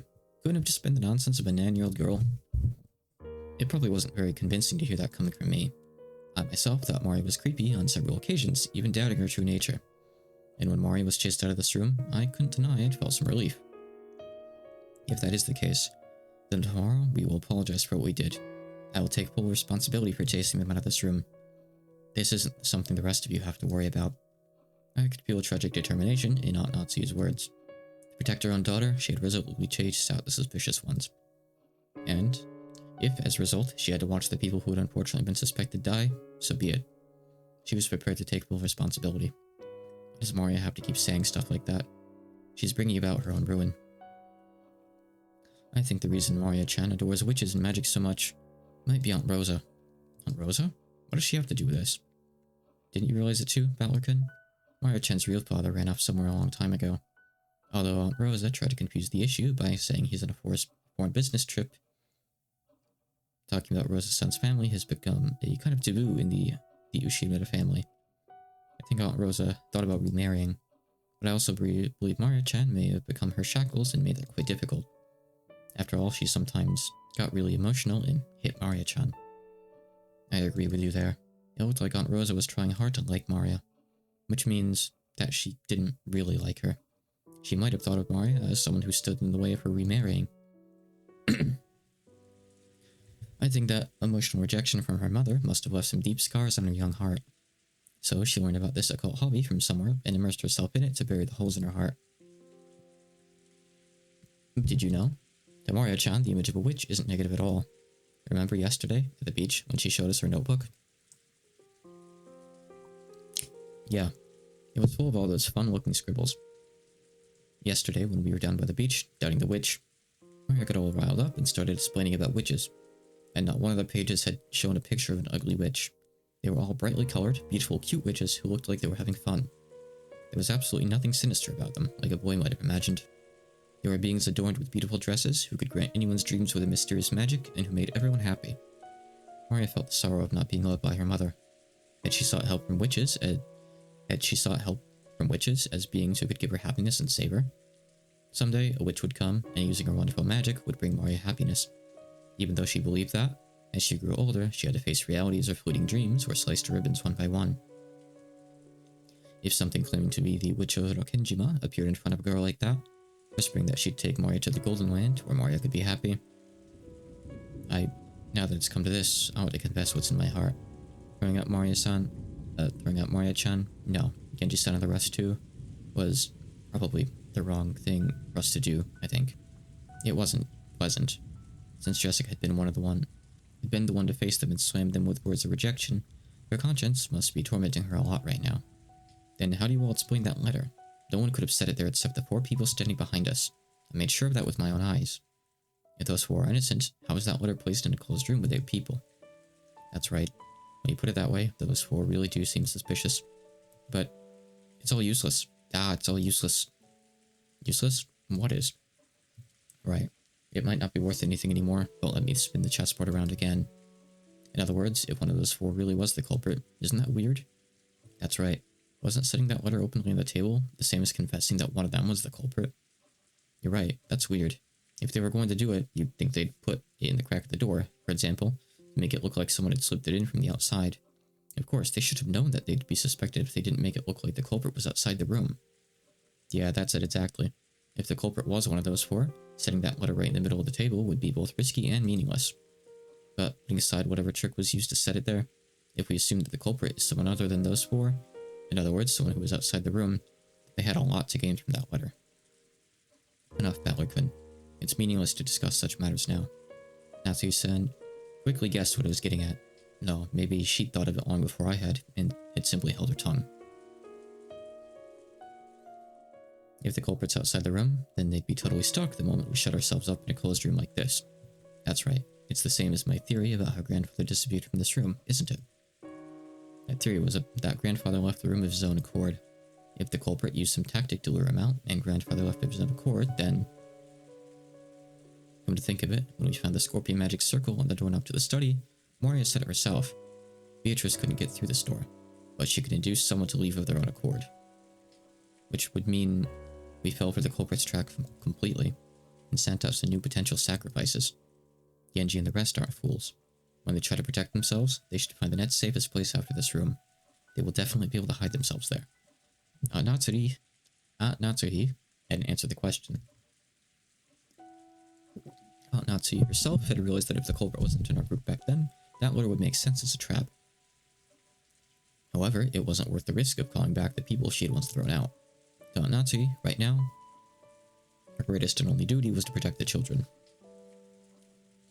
Her thinking, in order to do that, a few sacrifices were unavoidable. Hey, Natsuhi, let me say something a little harsh, okay? At that time, what if, by coincidence, Jessica had also been standing behind you? Would you have chased Jessica from the room too?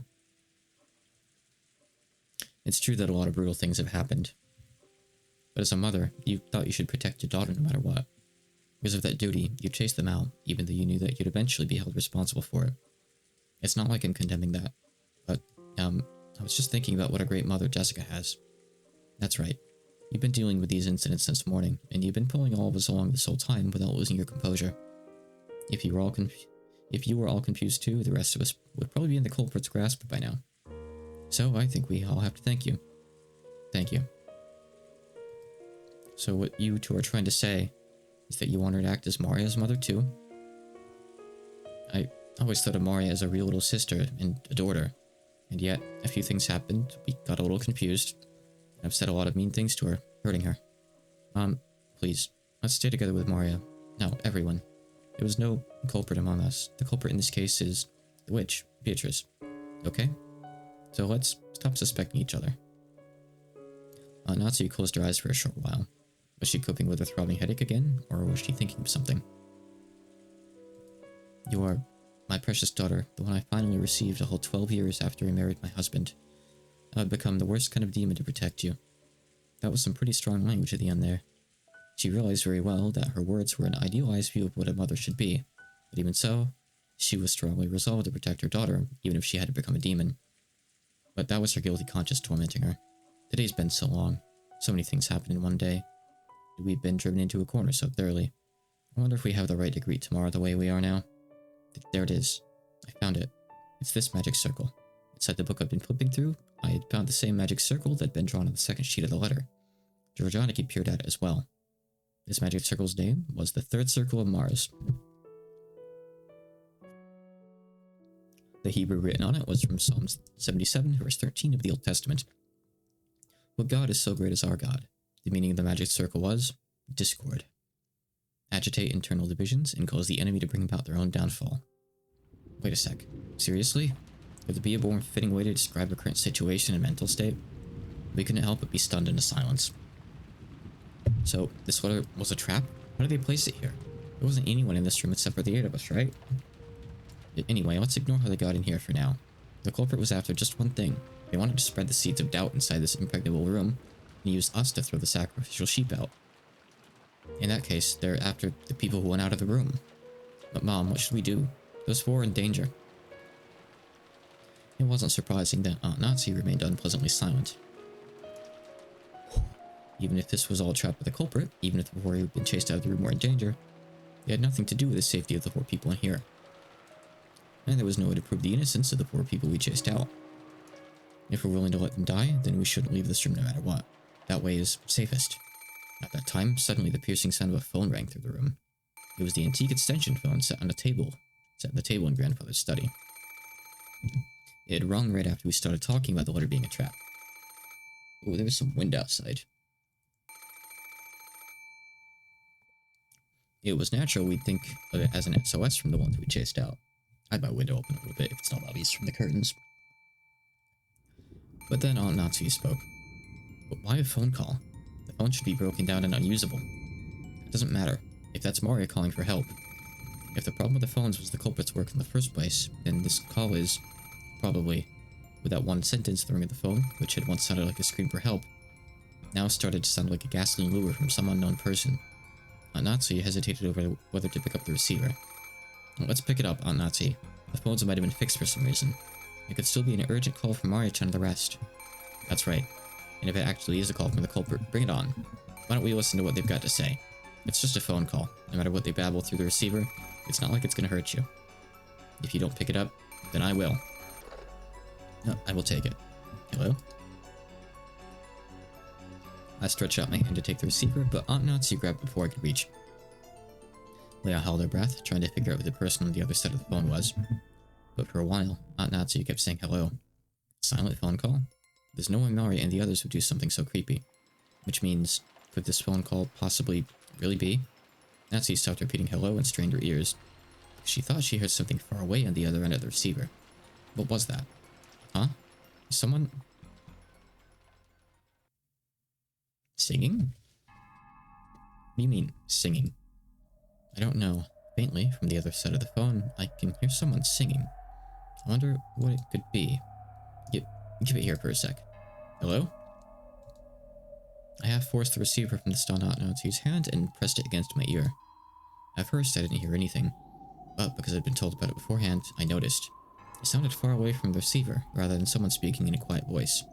It sounded like a girl singing a song. That voice did sound like Maria's, but that just made the situation even more inexplicable. At the very least, the one who had made the phone call hadn't been Maria. After all, Maria was singing some song far away from the receiver.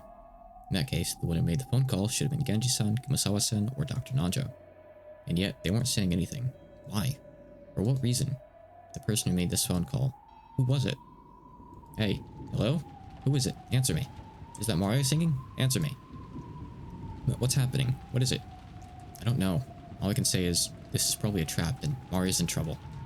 Aunt Natsu took the receiver again, but after yelling into it several more times, she realized that she wasn't getting anywhere and hung up. After that, she dialed quickly. Then she clicked her tongue. That's right, if the phones are working, we should be able to reach the police. But judging by Aunt Natsu's reaction, the outside telephone line still didn't connect. No, let's go. Even if we know it might be a trap, we have to go. Yeah, definitely. Jessica, Aunt Natsu, stay here. When Aniki and I tried to dash out, Aunt Natsu stopped us. Hold it. I cannot let you go alone. I will go too. Jessica, wait here.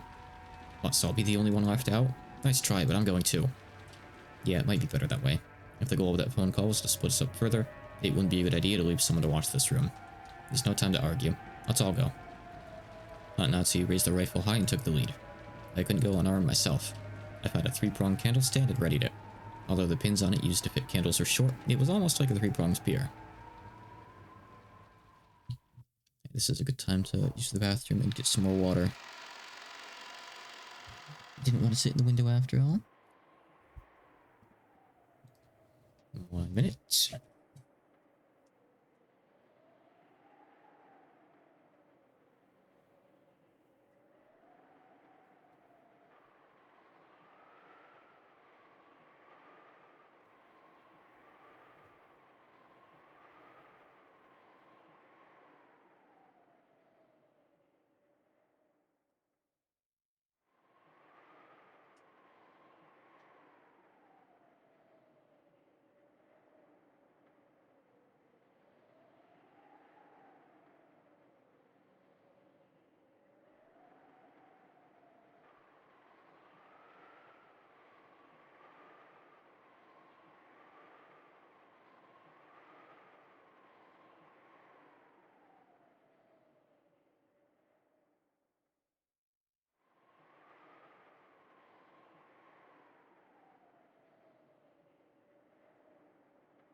Junie left? Oh, well.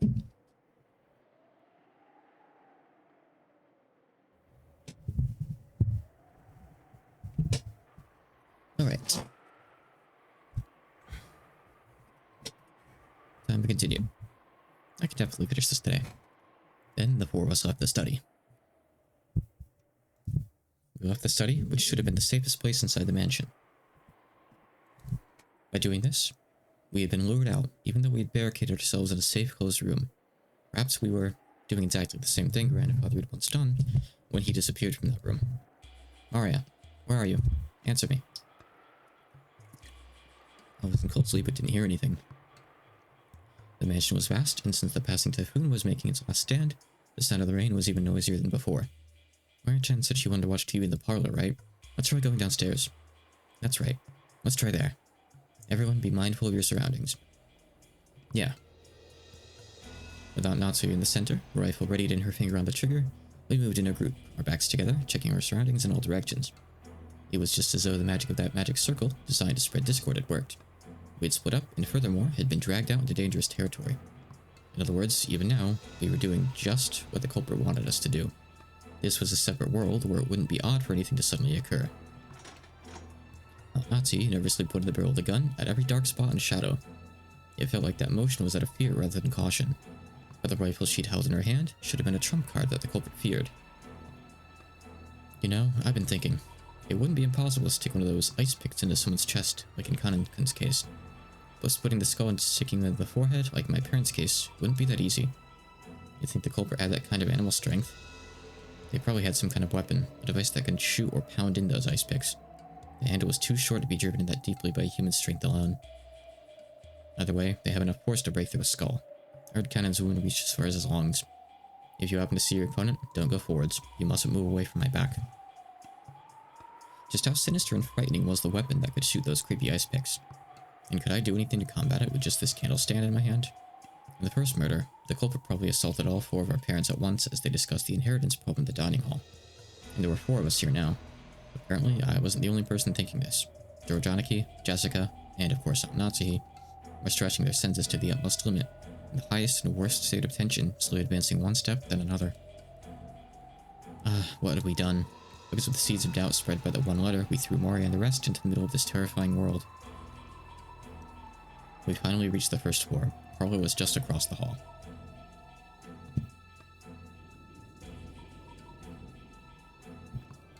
When we listened carefully, we could hear it faintly. Mario's eerie singing voice. She wasn't singing naturally, as though she were in a good mood. She was singing mechanically, like she was at a graduation ceremony and she'd been ordered to. The song she sang was just a common folk song, one that everyone has probably sung in school at one time or another.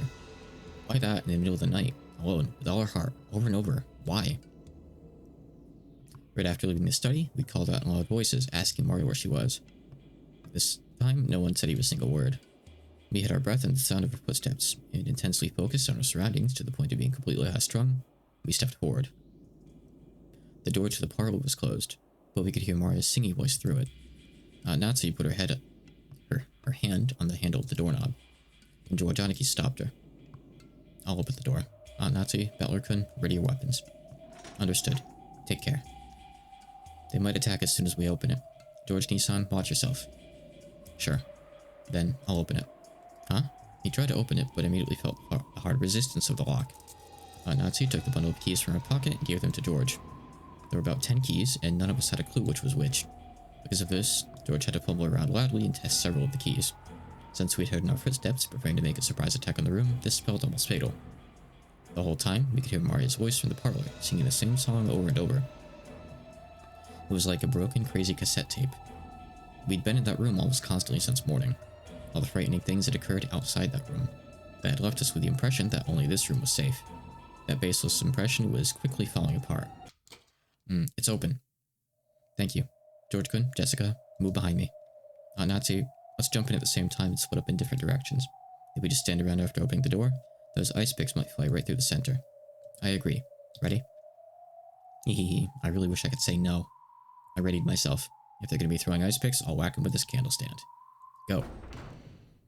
Natsu and I rammed into the door before flying into the parlor, quickly splitting up left and right and searching the parlor for someone who might be waiting for us. But what our eyes landed upon was an incredibly strange sight. The parlor was stained with blood. This place, where we spent almost the entire day, we pressed in together to protect ourselves from some unknown malice, had been stained with fresh blood. It had become an ocean of blood. On the floor lay Genji-san, Kumasawa-san, and Dr. Nanjo, their entire bodies stained bright red with the blood. But the only way we could identify them was by their clothes. That was because, that's right, this is how the whole tragedy started. Their faces, just like our smashed up parents in the shed, you couldn't tell where their eyes stopped and the noses began. It was as though they'd really plunged their faces into tomato pot pies, all squished up. Wah! That wasn't all. Their bodies had other wounds. It was those demon ice picks. They were in Genji-san's stomach, Dr. Nanjo's thigh, no, his knee? That's right, of course it's his knee. In the epitaph, the 6th twilight was the stomach. In the 7th twilight, the knee was gouged. So after seeing one of them stuck in Kumasawa Ba-chan's calf, I couldn't help masochistically laughing. Ah, that's right. On the 6th twilight, gouge the stomach and kill. On the 7th twilight, gouge the knee and kill. On the 8th twilight, gouge the leg and kill. Now the 8th twilight is over. And the next one, the 9th twilight. What was it again? Maria was there. She was facing the wall in the inner part of the room, staying stock still completely alone. She paced away from this horrible scene, standing by the wall, singing her song over and over. There was nothing else in the room. Just the corpses of the 3 who had been brutally killed, and the phone receiver, which was still up its hook, proving that this was the room the call had come from. Just that and Maria were back to the scene as she kept us singing while facing the wall. We couldn't even scream at this bizarre scene. We could only stare, shocked with our mouths hanging loosely open. But Maria? Jessica called out to her, but Maria showed no reaction. Alone, she kept singing on and on. We'd come here, trying to save Maria from some approaching danger. So now that we'd found her, we should have been running up to Maria, hugging her, joyous that she was safe. Yet, not one of us could do that. Everyone thought it, but they couldn't say it. After all, because that's right, even if that's crazy, no, it couldn't be. But Maria, stop singing.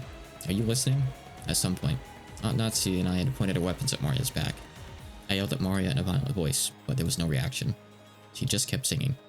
With a candle stand still readied, I ran up to her and violently slammed my hand down on her shoulder. And I pulled on her shoulder, forcing her to turn around. Whoa, ooh. Maria's small body was quickly pulled down and fell. And as though unhappy at having her singing interrupted, Maria looked into my face with her usual expression. Even in this gruesome situation, she was just like normal. Maria, what is this? Who did it? Ooh, Beatrice. Cut that crap. I threw the candle stand I'd been holding against the wall. The violence of that reckless sound should have gone straight into Maria's heart. But Maria's expression didn't change at all. Quit it, Valorpin. Maria-chan, this time you should have seen the face of the culprit who killed those 3. Was the culprit the same Beatrice who gave you the letter? Ooh, Beatrice. Well, in that case, it's certain. There's a 19th person. Beatrice does exist. Then Maria, will you at least tell me this much? How did they kill these 3 people? What did they use to kill them in such a brutal way? I don't know. How could you not know? It happened in this room. Are you trying to tell me you were so absorbed in singing that you didn't notice? Calm down, Valorpin. Let Maria-chan talk to me. Okay? Dorojaniki, as he always did, crouched down next to Maria, so that their eyes met and talked to her very kindly. Maria-chan, why were you facing the wall and singing? Ooh. Beatrice said to face the wall and keep singing for a long time. Ooh. So did Beatrice come here? Were Genji-san and the rest still alive then? Ooh. Everyone came into the parlor together and sat down. Genji-san made sure to lock the door. It was locked when he got here. But then, how did Beatrice get into the parlor? Ooh. Beatrice is a witch, so locks don't matter. She turned into butterflies and came in through the crack in the door. Huh? Only joking at a time like this? Like how that happened. What are you saying? Hee. You can't believe it? That's why I didn't want to say. No matter how I say it, you won't believe. But Beatrice is a witch. She can do anything with her miraculous magic. That's why Beatrice doesn't care whether a door is locked or not. Hee. And then, after Beatrice appeared, what happened to everyone? Beatrice talked to us. She said grandfather's study was protected by a powerful force, and she couldn't enter no matter what she did. So she told us she'd select 3 sacrifices from the 4 people in the parlor. Everyone said, no way. Misawa-san kept saying, no way, no way. But Beatrice chose. And when she did, Beatrice said I'd be fine. Why do you think? It's because of the scorpion charm with the 5th magic circle of Mars, the one Balor used to pray for my safety, the one he put his feelings into. Because with that power, Beatrice couldn't do anything to me, and me alone. We'd probably get a much better answer as to who Beatrice was if he'd only given the charm to someone else right now. So she decided to use the other 3 as sacrifices. After that, Beatrice spoke. Come, face the wall and sing a song for me. You will sing lots and lots of songs, so no matter what happens, no matter what you hear, you won't know what. No matter what you hear, you won't know. Okay, there's some kind of weird type of, I don't know what they were trying to write here. Come, sing lots of fun songs for me. So I was singing the whole time, over and over. So I didn't hear anything, didn't know anything. And then all of you came. Ooh. Are you asking us to believe that? You think we're stupid? Hee. Then who will you suspect this time? Will you suspect me? Gonna try killing me right here? Even if you do that, Beatrice won't stop insisting. Now the 8th twilight is over, Beatrice will revive. Are you serious? I've had enough of that talk. As if witches could exist, as if I'd let myself get tricked. I won't accept it. Beatrice doesn't exist. I definitely won't accept it. So I won't let her exist. I won't let her revive. Legend will remain a legend forever. I won't acknowledge something like that. Quit it, Valor. It's not like Maria killed them or let them die. Beatrice came, and Maria had to obey, wasn't able to resist. Huh? Natsuhi? She isn't here. Huh? What? Mom? Where did she go? Just now, she left by herself, reading a letter. A letter? That makes sense. The culprit must be so exhilarated now that we've reached the 8th twilight. They might have left a letter so that they could brag even more. We're so wrapped up in questioning Maria that we forgot to look for a letter. But even as well armed as she was, why had she left the room by herself in this dangerous mansion after reading it?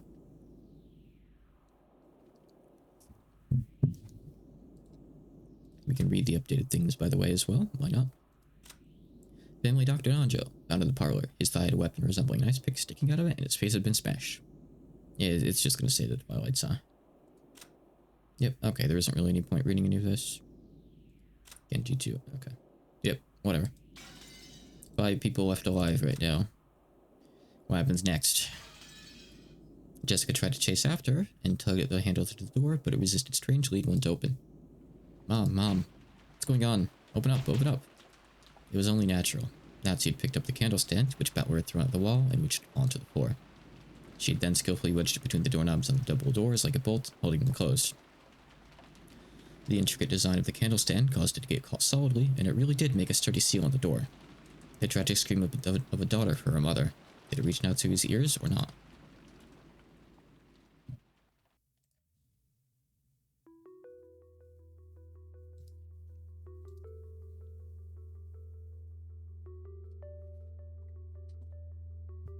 There's only so many things that can happen now. Things get more and more interesting as we have less figures to worry about in the story. Natsu's figure was alone in the entrance hall. It was the place decorated by the portrait of Beatrice. Natsu threw it in Beatrice's last letter, one she'd read in the parlor, ready to rifle again, in a voice that rang clear, yelled in the massive space that was the entrance hall. I am Ushimina Natsu, representative of the Ushimina family. Show yourself, Golden Witch Beatrice. The entrance hall was dimly lit. Other than a faint light which shone in the center of the room, everything was blotted out by the jet black darkness. In that darkness, butterflies glittering in gold squirmed, twinkled, and sneered. Natsu gave one more huge gulp and pointed the cold barrel of the gun at the gold butterflies. So you've finally shown yourself. I still can't believe that something like you really exists. But that isn't a problem. Both I, who bear the title of representative to the Ushimita family, and you, who claim to sit at the headship of the Ushimita family, are here right now. At this point, whether you're a witch or not is a trivial matter. Come, let us settle this. Which of us will truly succeed the Ushimita family? I, Ushimina Natsu, or you, Beatrice? Allow me to respectfully accept your request for a duel.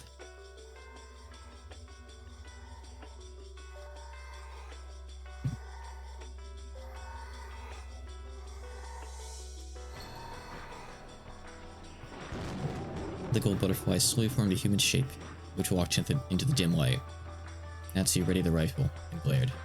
The witch raised her golden staff overhead and laughed. Natsu's finger slowly squeezed the trigger. And go! Battler made an all-out dash at the door and rammed into it, crushing the candle stand that had been barring it, and making it possible for a big gap to be opened at the door. He kept kicking the candle stand through that gap, and the door was finally released.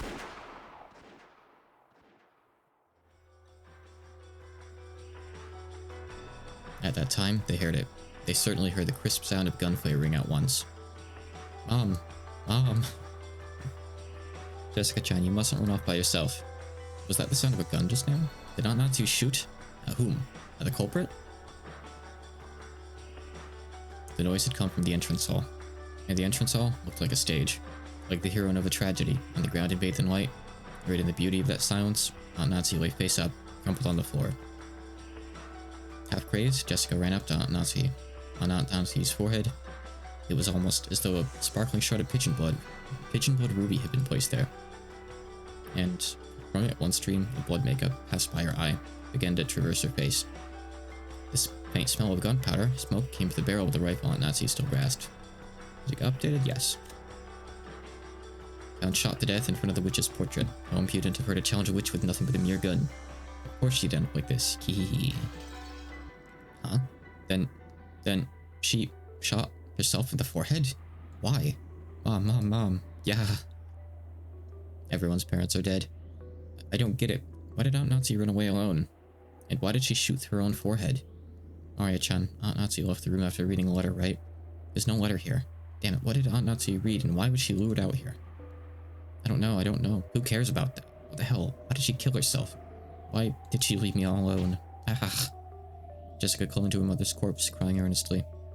My body was consumed with an anger I didn't know what to do with, and I snatched the rifle from Aunt Natsu's hand. I spun around, pointing the barrel of the gun into the darkness on all sides, as though I was pointing a light from a lighthouse, trying to find the culprit. George Aniki, even in this situation, was trying to calmly figure something out, but that it might have been a fruitless effort. And only Mari was completely indifferent. So was all this supposed to be some kind of predetermined fate? No, that's not it. This is all a prelude to a wonderful world. The door to the Golden Land will finally open. On the 9th twilight, the witch shall revive, and none shall be left alive. And on the 10th twilight, at journey's end, you shall attain to the power of the Golden Land's treasures, once and for the last time. With this, everything is over, Beatrice. Congratulations. So lead me to the Golden Land you told me of. Right now. There, all but the dead will be revived, and even lost love will be restored. So, in Maria's eyes, it's just as though all of today's tragedies didn't happen. It's as though all the time she spent deprived of love never happened. Stop it. What's so fun? What's to be congratulated? There are 18 people in this island. 14 are dead. Only the 4 of us are left. I'm definitely not going to die. Until the night is over. No, until the typhoon passes and the seagulls gather again at the harbor, I'm definitely not going to die. I'll stay alive no matter what. Hehehe. Give it up, Battler. Guns are useless against witches. Survival and all that stuff doesn't matter. Because it's over. The journey has already ended. See? Look at the clock. Huh? The clock? Hearing those words, I looked at my wristwatch. Both needles were almost touching near the top. Very soon, it'll be 12 at night. In other words, midnight. When you think about it, isn't midnight a strange time? Well, okay, 24 o'clock. It can be called 24 o'clock, and it can also be called 0 o'clock. It's the hour at the culmination of the previous day, and at the same time, it's hour 0 as the next day begins. Beatrice. Maria suddenly called out happily and ran towards the darkness. It was almost as though Beatrice was somewhere in that darkness, and Maria was running up to her. As Jessica hugged her mother's corpse, as George Aniki stood there, confused, I looked down the barrel of the rifle, gazing into the darkness. The space in front of Beatrice's portrait lay in that direction. And the thing Maria was running up to was the portrait's subject. You gotta be kidding me. This is just impossible. Like I'd fall for something like this. Witches don't exist. I won't accept it. Something like you shouldn't exist, because this is a human world. You think I could accept something that's not human? I definitely won't accept it. When I pulled hard on the rifle's lever, the cartridge was ejected, fell on the floor, and a new cartridge was loaded. Then, I sighted the witch down the barrel. Maria turned around. Still clinging to the golden witch, she turned around. Didn't I tell you it was meaningless? Mere lead bullets are meaningless against Beatrice. Humans are so stupid, aren't they? Hehehe. I would accept the existence of witches. Who are you? Just try moving one step. Just try moving one finger. I'll blast you away. Hehehe. As the witches laughed. Even the large clock in the hall joined in on their laughter. It was probably telling us that the time was midnight. It was both a tone telling us that we'd reached the culmination of this day, and a tone informing us that all had returned to nothing.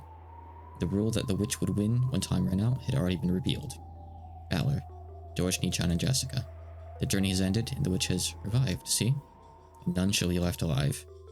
The witch shall praise the wise and bestow 4 treasures. 1 shall be all the gold from the Golden Land. 1 shall be the resurrection of all the dead souls. 1 shall be the resurrection of the love that was lost. 1 shall be to put the witch to sleep for all time. Sleep peacefully, my beloved witch Beatrice.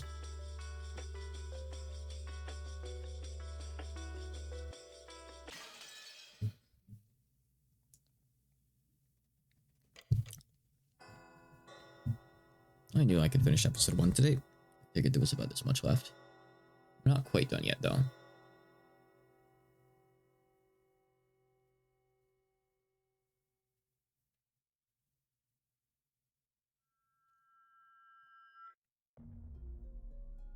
The storm passed, and the leaden clouds that had enshrouded the island for so long cleared away. On the rifts between the clouds, sunbeams shone, and yesterday's storm seemed like a lie. Just as someone had wished, the seagulls returned to the harbor once again and let their lively cries be heard. I'm reading fast because I don't know how quick this goes. Afterwards, the police came and conducted an investigation of the scene. The corpses of the children, who were thought to have survived until the very end, were never found. However, because of the body parts that were discovered and the unimaginably gruesome nature of the scene, the police were forced to conclude that the chances of survival for any of the 18, even the children, seemed hopelessly dim. No, hon, not now. Just how gruesome was the banquet of the witch, and how beautiful was the Golden Land. They were the only ones who got to hear that tale. No tales were told of those humans who arrived after the banquet was over. The best they could do was imagine what might have happened during those 2 days. However, the witch was fickle. She made a point of leaving behind this tale, which didn't need to be heard, and it was allowed to spread. Then, many years later, a strange wine bottle that had drifted on the waves to the pier of a neighboring island was pulled out by a fisherman. Inside it was a thin, tightly lured notebook fragment, written upon in cramped small letters. Written there was this tale. Through this notebook fragment, people finally learned the truth of the mysterious and riddle-filled 2-day pier that started on October 4th, 1986. This incident was later called by many names, such as the Urakenjima mass murders or the 18 killings of Urakenjima, though something from around the world knew as the witch legend serial murders. Celebrities of the occult claimed it was all the result of an immoral ceremony that sealed off the island. Those 2 mysterious days were savagely embellished with many interpretations as the story began to spread far and wide. However, not one of these interpretations approached the truth. Furthermore, while the notebook fragment describes this mysterious incident, it does not reveal the truth of what happened there. Or perhaps the writer didn't even know what the truth was. According to the writer, her name was Ushimi Maria. Incidentally, as a result of an all-out police investigation, part of Maria's body, a piece of her jaw was discovered. It was one of those rare instances where Quos was identified thanks to town records. At that gruesome scene, there had been many body parts that could be identified as belonging to a specific person, so it's really fair to say this jaw was an extremely fortunate find. Because this jaw had been severed from its body, the police judged her chances of survival to be hopelessly dim, even though no body parts were found or at least identified, so let us conclude. This tale with the final section of the notebook fragment that Ushimi and Maria left behind. By the time you read this, I will probably be dead, although there may or may not be a corpse. You who read this, please find out the truth. That's my only wish. Ushimi no Maria. To this very day, the truth of the witch legend serial murders has not been brought to light. And thus ends episode 1. First game, Legend of the Golden Witch, results. I'm not going to read all this out. But you can see everyone's fate one by one here. The stakes are all named Asmodeus, Beelzebub, Mammon, Satan, Lucifer, Belphegor, and Leviathan.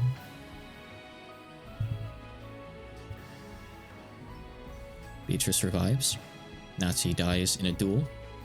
George goes missing. Jessica goes missing. Maria goes missing. Balor goes missing.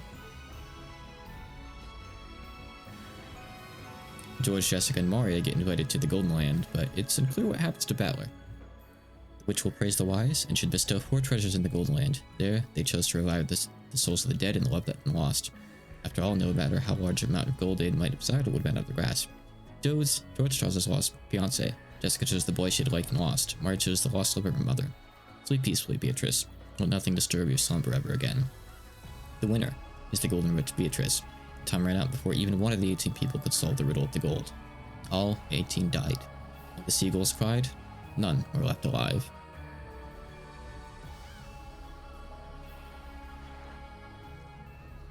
And that's episode 1 out of 8.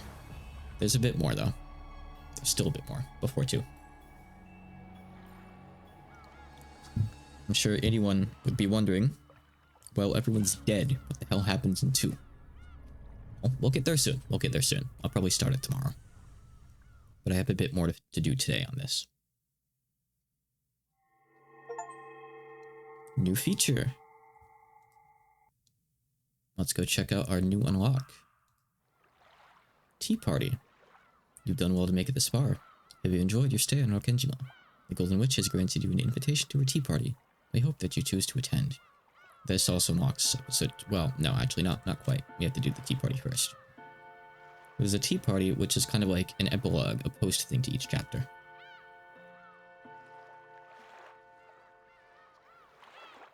So, let's go ahead and do that. See what this holds for us.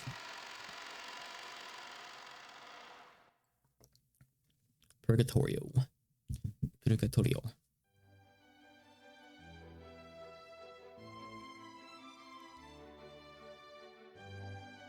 I know exactly what this scene is.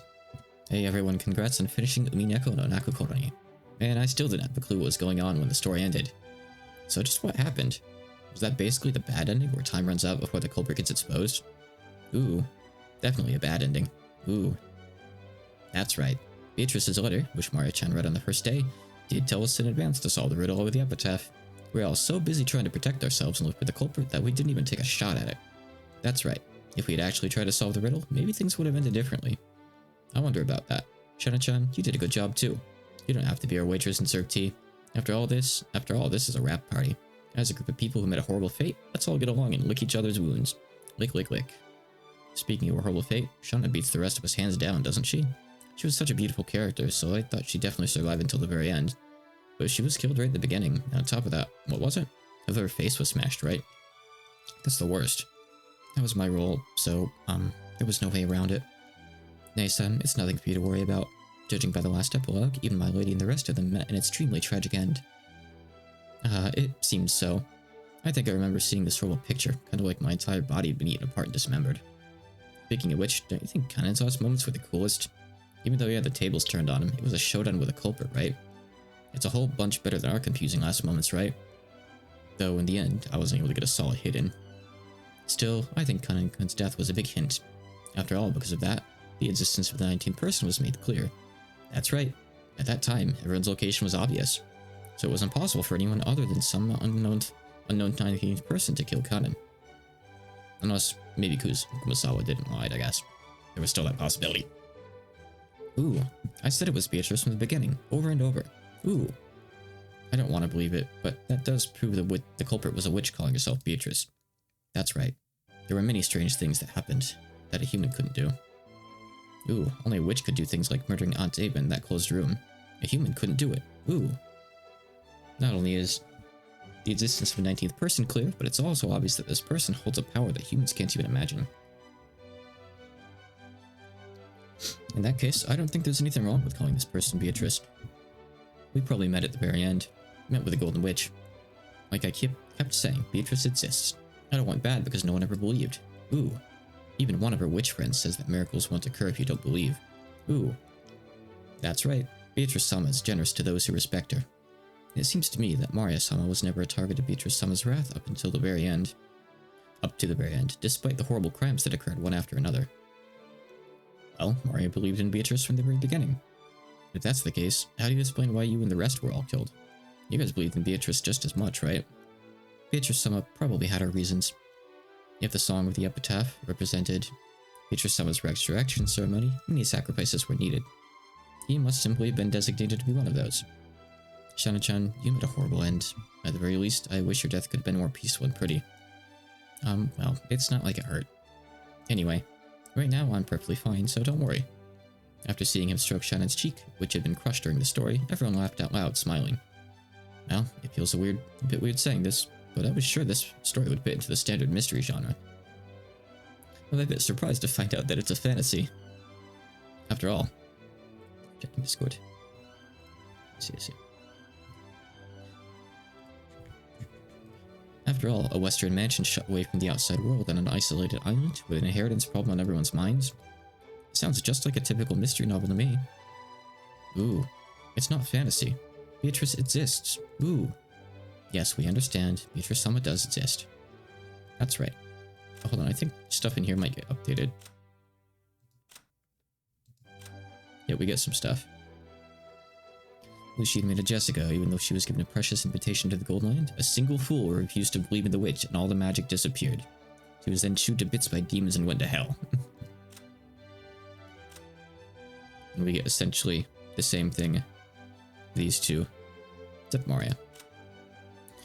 This fool made the world where everyone could be happy all come to nothing.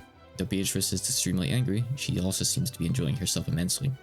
It's almost as though she's waited 1,000 years to get her hands on a toy as fun as this one. Hopefully even this fool will be able to see before too long.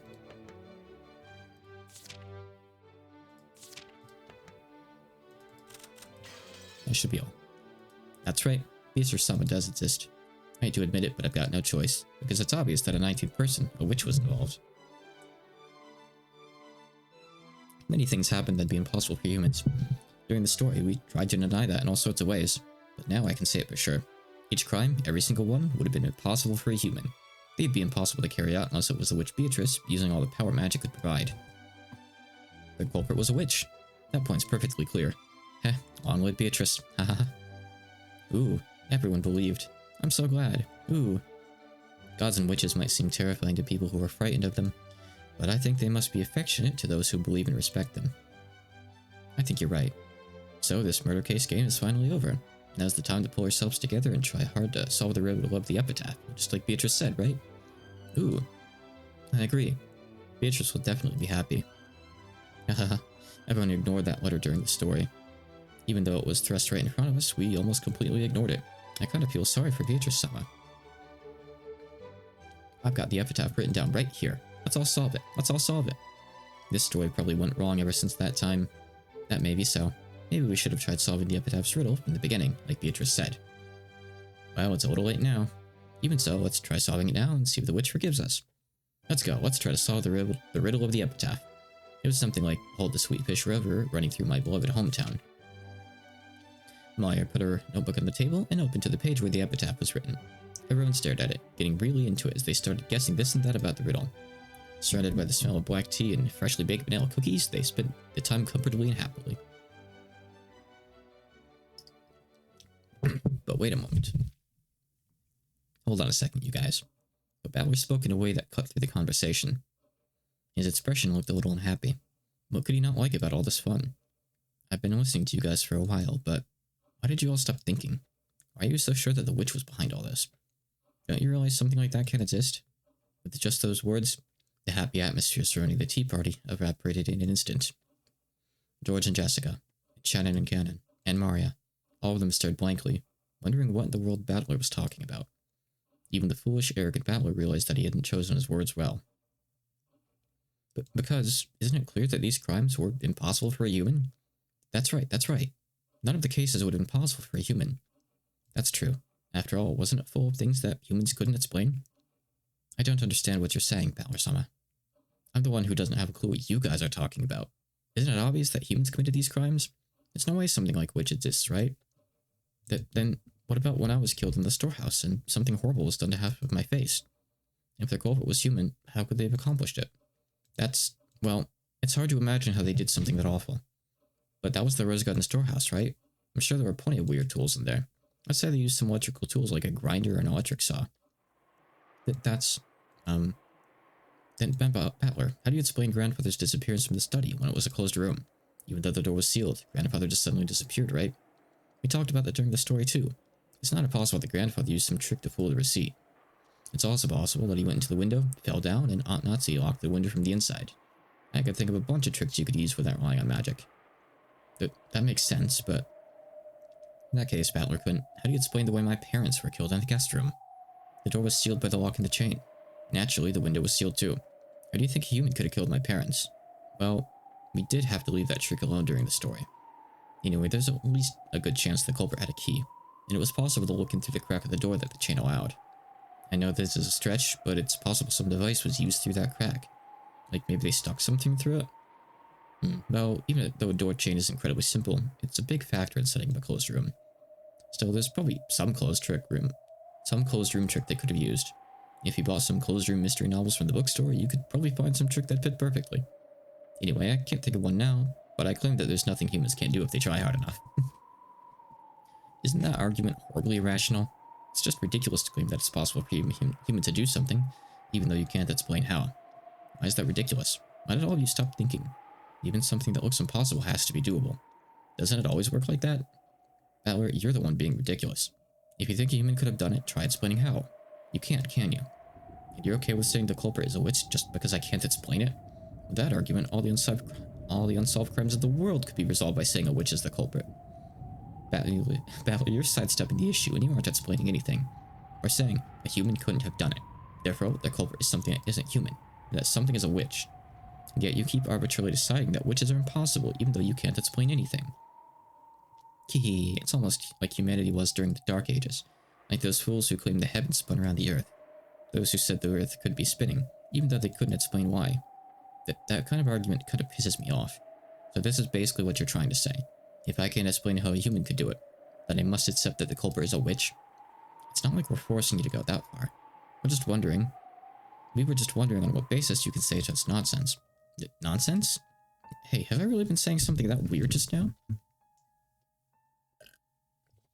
Am I the one who's crazy? You guys are really starting to freak me out. Battler-sama, when I died in the boiler room, I was killed by a 19th person who shouldn't exist. Can you explain how a human could have done that? At that time, the locations of the 18 were all known. Even so, I was killed. We talked about that in the story as well, right? Usawa-bachan, for example. She said she followed right after you and headed down to the boiler room, but we can't know for sure whether that was a lie or not. For all we know, she might have entered the boiler room with you and caught you by surprise. Or maybe, when you stepped into the boiler room, you activated some kind of trap, one that might have been set up to hit you with one of those ice picks. After all, the stink we ran for this body was coming through the incinerator. Someone was bound to go and check, so if the culprit set up a trap beforehand, they could easily have stayed away from that place and used the time of Dukanukun's death to create an alibi. You talk about a trap in the boiler room, but what kind of trap could that be? That's right. Following his death, everyone immediately ran over to the boiler room, but we didn't find any kind of weird device, right? That is correct. Battler-sama, what kind of trap could I have been killed with? Well, I don't know that. But anyway, there must be some kind of clever trap, or maybe someone's lying. What about this? Kanekun, what if the whole thing was just you play acting? That's it, you were play acting.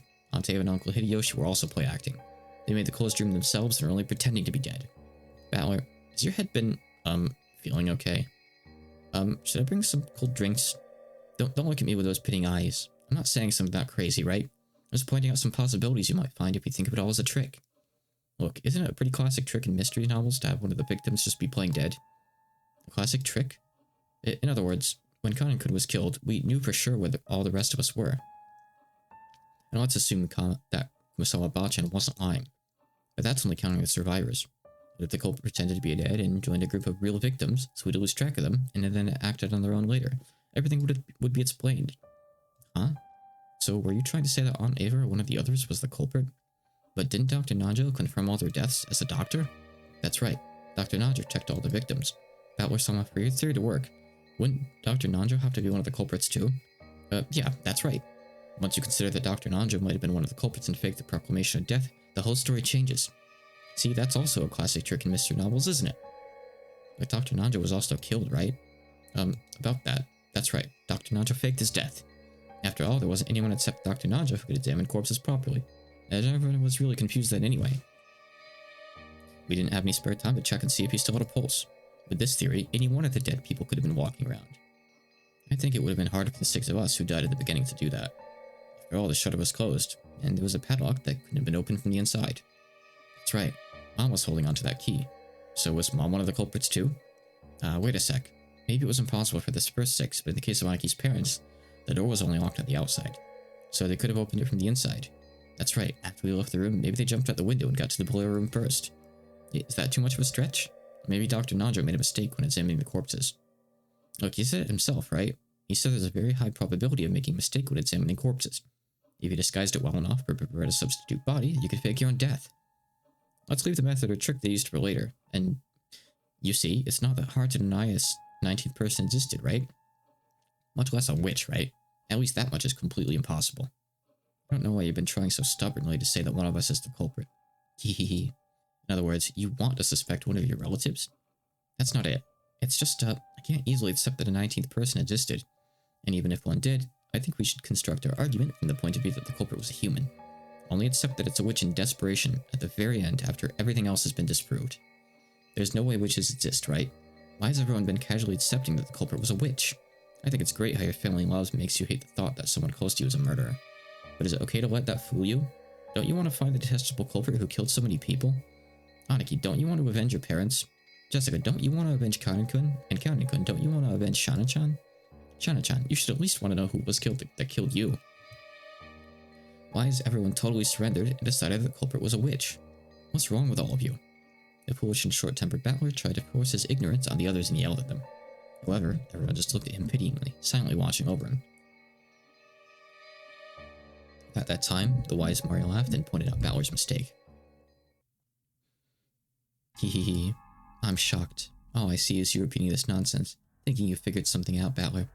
So, what's next? How would a human do it? In practical terms, I mean. I imagine you'll just say, I can't think of anything now, or with some kind of device, using abstract words to run away and evade the topic. What I really want to know, Battler, is this. Why don't you believe in Beatrice? She exists, so why don't you believe? Because she doesn't exist. Witches don't exist. There's no way. It was almost like a spoiled child who just doesn't want to accept something. The pitying gazes quietly closed in around Battler, but they didn't reach his stubborn heart. You realize that you're acting just like a spoiled brat throwing a tantrum, right? Battler-sama, I understand your feelings, but Beatrice does exist. Battler couldn't. Why don't you believe? Even though there's so much proof. I don't accept the argument that the witch must have been behind everything just because I can't explain it. Does this mean that if you don't know how a light bulb shines, then magic is the cause? That's wrong, isn't it? There's nothing that can't be explained without magic. All this about witches and magic is just abdication of thought. You just surrendered and gave up because you don't understand what happened. Isn't that right? Hehehehe. Well, unsurprisingly, it looks like you alone won't believe no matter what, Battler. If even a single person doesn't believe, the miracle won't occur. So, if you don't rethink your ignorant theories, the miracle, the magic, won't be completed. Heh, now I see. I finally figured it out. So in other words, you guys are trying to force me to say the witch exists, right? Why that everyone accepts becomes the truth. Is that what this is all about? I'm so sorry. I'm so sorry I keep going on about this. But what you're doing is all useless. I refuse. You guys are all pressing me, and that's why it's all useless. Why? Sorry, but why don't you let me spin the chessboard around one last time? If you want to force me to accept that there's a witch, there's a really easy way. And it's not the indirect way of saying it must be a witch because humans couldn't have done it. All you have to do is show me a witch doing it with magic. Furthermore, what Mario said earlier is what'll really dig her grave. You said that even if even one person doesn't believe, a miracle won't occur. But real miracles happen whether people believe in them or not. Even if I alone don't believe. So many miracles and magic or witches that exist only because I believe in them are downright lies. Ooh. He's saying it. He does not mince words. The uneasy mood following Battler's ignorant rant was blown away by a very soft and light laugh. Whose laugh? Battler was surprised. He had never heard that voice before. When he looked at George and Jessica, at Shadow and Ken and Maria, he noticed that they'd suddenly gone respectfully silent.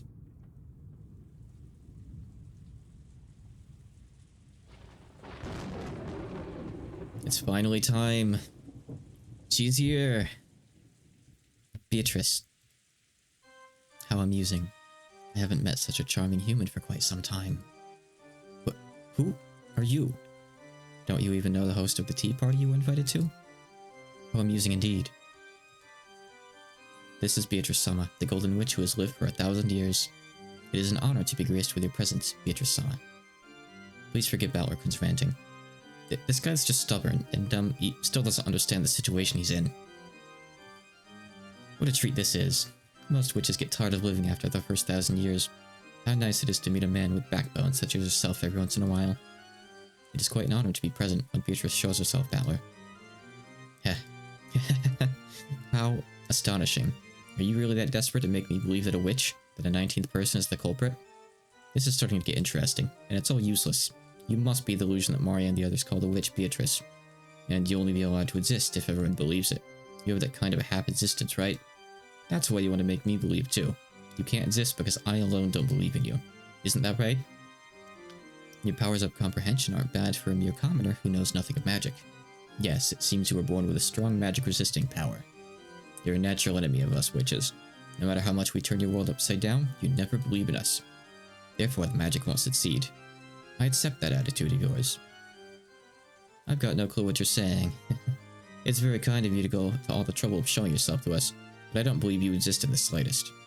It's true that many strange things happened during those 2 days. Like Maria said earlier, even though I think all the tricks could be explained, I still can't lay out the practical details of each one. However, that doesn't mean I'll surrender. I'm different from the rest of them, got it? I'll never accept that it was the work of a witch just because I can't explain it. This keeps getting more interesting, more amusing. Making you surrender will be worth my while. You're just the kind of man I'd like to force into praising my name. I'd love to try making a man like you kiss my toes. we get a lot of tension between these two. If you want to talk nonsense, talk all you want. I deny you exist. I'll explain all these events with humans and tricks. There's no room for even a speck of magical witches. Wonderful. What a perfect way to divert oneself from 1,000 years of boredom. And let me ask you. A short while ago, you said that using the crack of the door would be sufficient to kill Eva and Hideyoshi, right? Explain how they could have been killed using some human trick. Heh. Suddenly jumping right to the toughest part, are you? Does that mean this is the trick you're proudest of, Miss Real Culprit?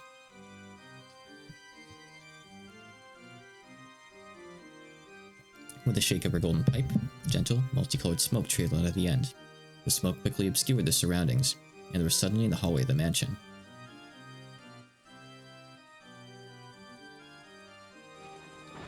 We're starting to get a taste of what Umineko is actually going to be now.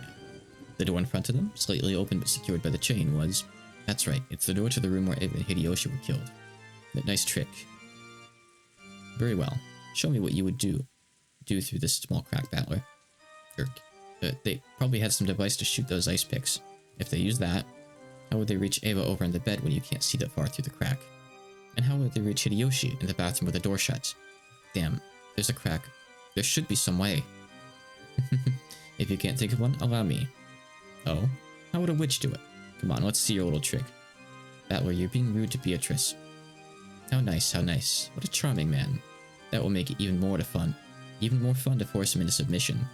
Heh. You really want to make me kiss your toes that much? Only if I surrender. But watch.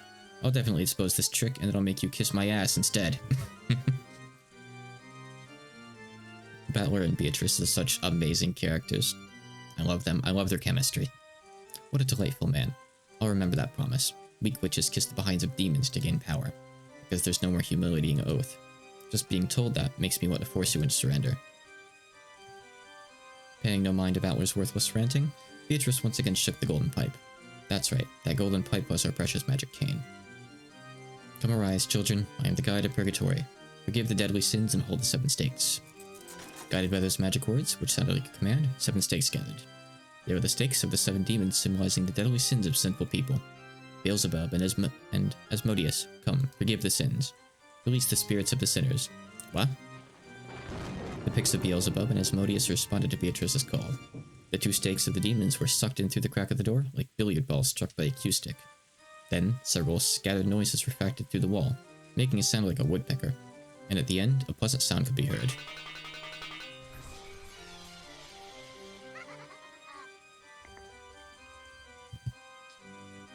It was a small, satisfying sound, like the one heard when someone is chopping firewood, and the falling axe neatly and easily slices through the wood. It was the sound of the 2 picks burying themselves deep into Eva and Hideyoshi's foreheads. Right down the middle. Want to see? They definitely heard 2 sounds like a pair of foreheads being split open. Battler wasn't permitted to see it, since he was on the other side of the door, but those 2 had died again, and the second time, they lay not an inch apart from where they had lain the first time, with the exact same blood spray as before. You moron. That's insane. You think you can just kill them like that? I can kill them. I can kill them just like this.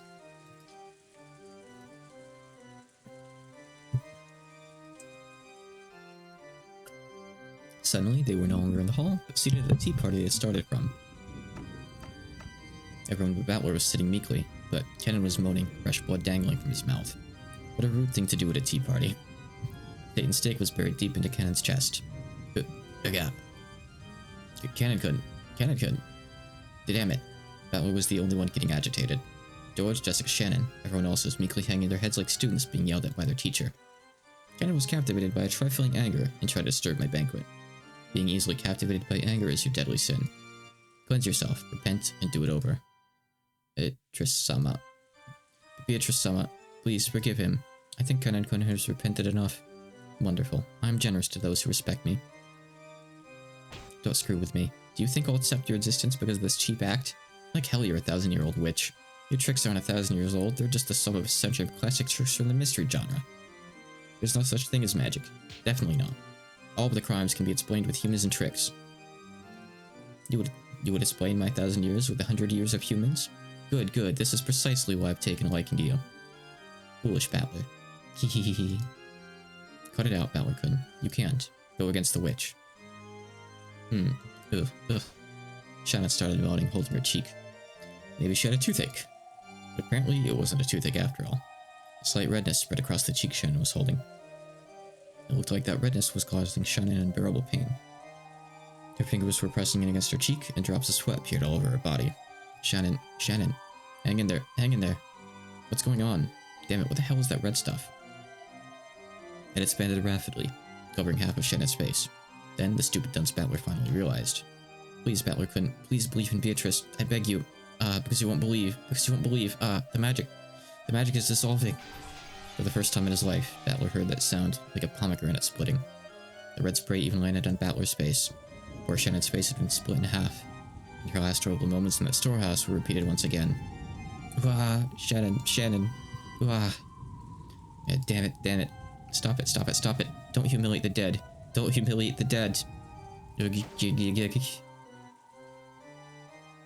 This time the redness spread against George's entire body. It was like the beautiful cloud drawn by milk when it's poured into black tea. It spread out and extended across his entire body. As it did, it seemed to give George increasingly greater pain. Looking at this bizarre spectacle, Bat was petrified as he frantically thought with his pitifully clumsy imagination about the nature of this strange death George and the rest were experiencing. Eventually, that redness reached the nearby Jessica as well. Yeah, Stop it. What did Naku do? What did Jessica do? Just stop it. But Battler, don't let the witch break your spirit. Deny her. Erase her. As long as at least one person denies her, she's an illusion that can exist. Are you okay, Jessica? What, Anarchy? George was no longer recognizable as a human. He looked like the pile of leftover meat after the good delicious meat had been scraped off to be cooked. The only thing that even resembled a human was the shape of his lower jaw and ribcage. It was clear that Jessica, who was covered in a steadily strengthening redness, was approaching the same fate. Ooh, Battler, quickly, believe in Beatrice. If you don't, everyone's magic will dissolve. But Maria, it's all over your body too. I revive all the dead with my magic. As long as you don't believe, that magic will hold no true power. But I'm sure that a man like yourself won't surrender to something like this, right? Battler, we didn't want to doubt our friends. We refused to face reality and gave in to the witch. But Battler, you won't give in to the witch. Yeah. Jessica, yeah. Where Jessica met the same end. Just like George, she ended up like a butcher's leftovers. George and Jessica were now so destroyed, melted, mixed up, it was impossible to tell them apart. Battler, don't cry. Beatrice will restore the dead over and over, so there's nothing to be sad about. So even if we die, we're still just fine. The redness began eating into the whole of Maria's body. The foolish Battler watched and screamed.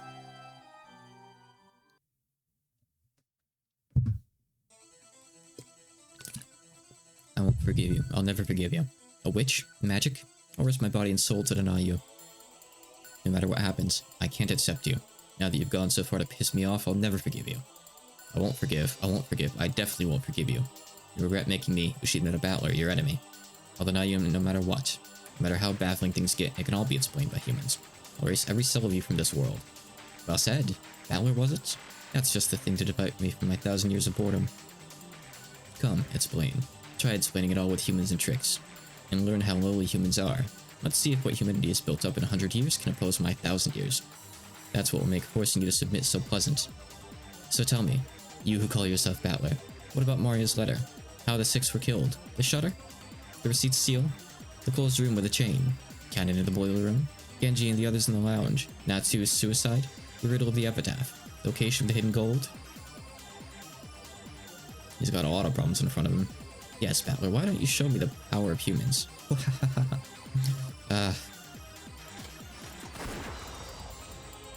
And then we get the credits. Yukishi 7.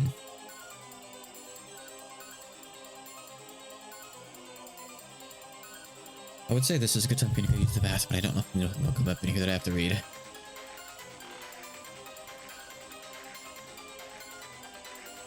But yep, that ender is essentially a preview of what the rest of Umineko is going to be like. A big battle of wits, not just a story. There's still a lot of story, don't get me wrong, but it's both. But here now, it's going to get a lot more concrete pretty shortly.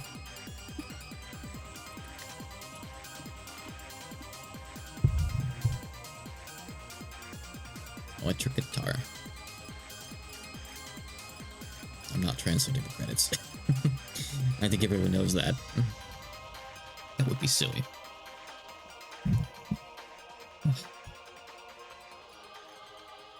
I don't want to skip these just in case there is something here. I know we still have more to go, actually. There's more after the tea party too. But I don't think there's anything at the end here, but I don't know. So I'm gonna wait. Just to be safe. Labyrinth soon too. I'm hoping I can beat the orbs today after a bit more grinding. We'll have to see.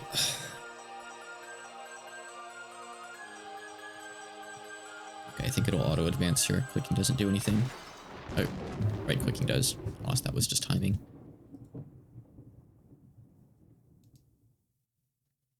That was our real end. The other thing isn't quite as long. But it's important in its own right, and you still have to do it to unlock episode 2. So let me just use the bathroom real quick, and I'll be right back. Do this too.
Okay, let's go ahead and finish this then.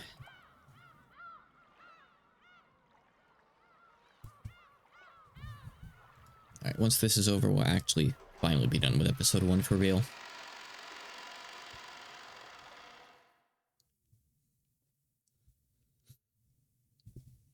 Future episodes, it might be a bit harder for me to estimate exactly how long a given section will take, but I'll do what I can. What sort of black tea shall I prepare next? Allow me to display every refined tea that ever was and ever shall be. Gonna meet more characters here. Dried plum black tea. The kind that goes for 200 yen a pack. For 1,000 years, I've been fond of black tea, but I did not know of such a thing. I will never tire of living in this world. Be it all, you don't have to display such hostility. I am just a wandering witch. I didn't come with the intention of violating the rules of your territory. Hostility? I bear nothing of the sort. I am just terribly concerned with seeing to it that the legendary witch, Lady Berncastello, is well attended to. You misunderstand. I am powerless. Before a witch such as you, who possesses the dreadful power to kill an individual 100 times, I am completely powerless. That a powerless lady witch like you possesses a power that none can approach is truly satisfying. After all, that great witch, Lady Land the Delta, was dethroned by you alone. I only won an endurance contest. She simply got tired. That is not what Lady Land the Delta said, though. Too much humility can be unseemly, Lady Berncastello. That girl has a dreadful power. The power to kill an individual without fail. However, without fail doesn't exist in this world. No matter how many times you divide 1, you can never reach 0. That girl has the power to bring the odds of failure down to almost exactly 0. The power to give rise to almost perfect certainty. I hope I never have to fight such a terrifying witch again. However, you have the power to cause success without fail, as long as the odds are not 0. Though you say without fail doesn't exist in this world, you possess an infallible power yourself. How very terrifying. There's a lot that can be said about these characters. They may seem familiar to some people. Berncastello and Land the Delta. There's stuff to them, but I'm not really going to get into that. Go read Higurashi. The power to kill an individual endlessly. I think you're the more terrifying one. You jest. From your point of view, mine is but a trifling power. This is most certainly what one would call empty praise. Call it flattery to make up for the cost of staying here. I am a Shouldn't be... fleeing traveler who crosses the fragments, continually running from boredom. I simply came around because I heard you'd started something interesting. I have no doubts that I will choose to leave as soon as you are no longer interesting. I, Beatrice, am deeply and humbly delighted to have the great Lady Berncastello as an observer. And so, your impressions? And the Delta is terrifying because of her cruelty, but she's a girl I can understand. You do seem to be capable of affection, but I can't understand you at all. That makes you much more terrifying than her.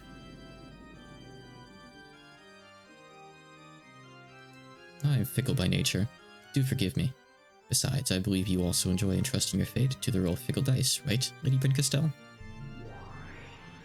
When I roll the dice, I have a roll I clearly want to get. Unlike you. You, on the other hand, never let the dice fall from your hand. So, whatever the roll might have been, you're never disappointed. Whatever a roll the dice show you, you are satisfied without fail. In that sense, you far surpass me. You're the one I really don't want to fight with. Inside of you, there's nothing but 0. That's why I can't win against you with my power. It's the worst compatibility. Perhaps Land the Delta, on the other hand, has a good compatibility against you, since she would be able to kill your endless nature. Oh yes, witches truly are the best people to enjoy black tea with. One doesn't get bored. Then, I'm relieved.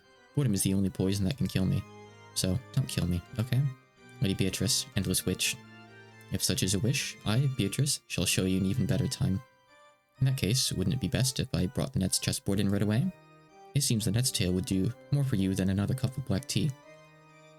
Just wait for a moment.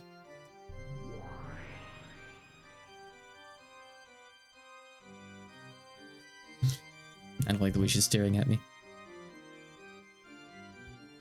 Something troublesome seems to have taken a liking to you. I'd really like to lend you my power, but as you just heard, that girl's power and mine have a very bad compatibility. Unfortunate as that may be. But you really are pitiful, so I'll help you out just a bit. First of all, about that girl. She does have the name Beatrice, but that doesn't necessarily mean she's one individual woman.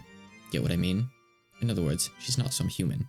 Her existence is a personification of the rules of this world. To beat her, you have to expose the rules of this world and unravel them.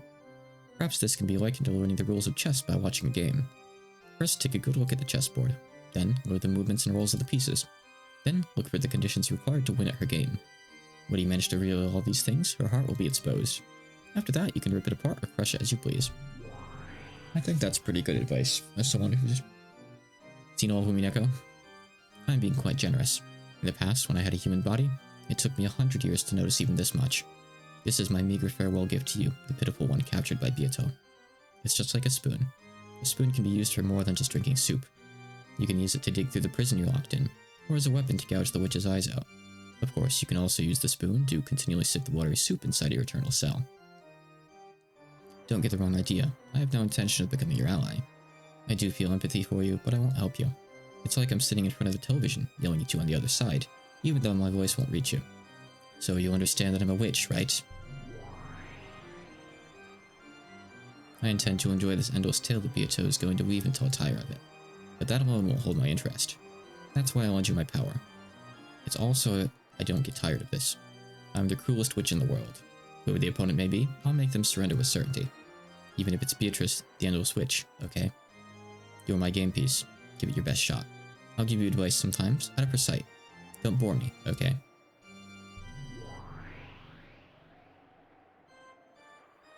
Is she talking to Valor? Is she talking to us? Or is she talking to someone else? Who knows? Questions that may or may not become clear with time. As all questions. Hey, we get to see the translators and stuff here. Chrono Trig. Neat. Never heard of him. Cool though. Bilingual HD version.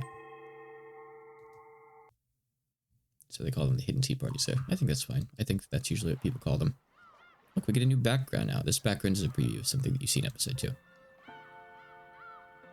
Good morning. The Golden Witch eagerly waits your arrival. Please do grant her that wish.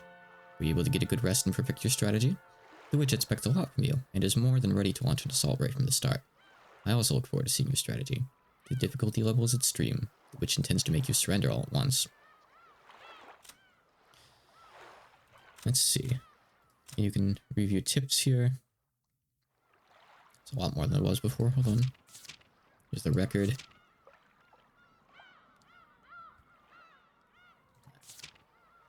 I'm not sure why it... I mean, I kind of get, but I kind of don't get why it puts a thing here about the gun. Also, this menu is bugged, apparently. Look. Some of these things, like, stay red when you click them. I see. If you click off to the right... Okay. I see. I see how it's coded. It's coded poorly. The 7 stakes of purgatory. Stakes containing the 7 magics that represent the 7 deadly sins. In accordance with the user's orders, they bury themselves into the desired location of the desired target with perfect accuracy. Because they flit about at ultra-high speeds and change their trajectories at will by bouncing off walls and the like, they have no blind spots and will hit their targets without fail, no matter what form of cover they might be hiding behind. Furthermore, it is possible to change the force they hit with depending on the part of the body at which they strike. They have extremely powerful weapons, but cannot target pure people who have not committed one of the 7 deadly sins, or people who have a strong resistance to magical power. I'm not going to read the shotgun thing. So you can also read character bios here. You can also kill them off in, like, hold on, how does that work? It doesn't seem to want to work. Hold on. Okay, I see. I was trying to do, like, one-on-one. I guess you can't do that. So you can see, like, both their alive and dead bios here. Oh yeah, and also Beatrice is over here. The Golden Witch, who has lived for 1,000 years, she has surpassed the limits of humans, and like demons, will sometimes appear in response to the summons made by humans, to offer her power in exchange for a price. She likes black tea and ice cream. She hates boredom and people who deny her resistance. I try to kill her off. What a useless dream to try to kill me despite being a human. Fire your bullets, and they will merely reflect back towards you like light off a mirror. However, there does exist just one way to kill me. You hold that method in the palm of your hand, though I doubt what as mediocre as you could ever pull it off. And everything else in here should be the same as we know it to be. Okay, I see. So it does resurrect one at a time. I thought so. Weird. Okay. But I guess if you don't have anyone selected, it does, like, the entire batch. Okay. Apparently, it's Kinzo who seems to be stuck for whatever reason. Oh, I see, because he has a one for when he's missing 2, I guess. Okay, so essentially this, like, puts them one step further than this puts them one step back. Okay. That's fair. Alright. Got it. Okay. Let me wrap that up then and switch over to Labyrinth of Toho 2.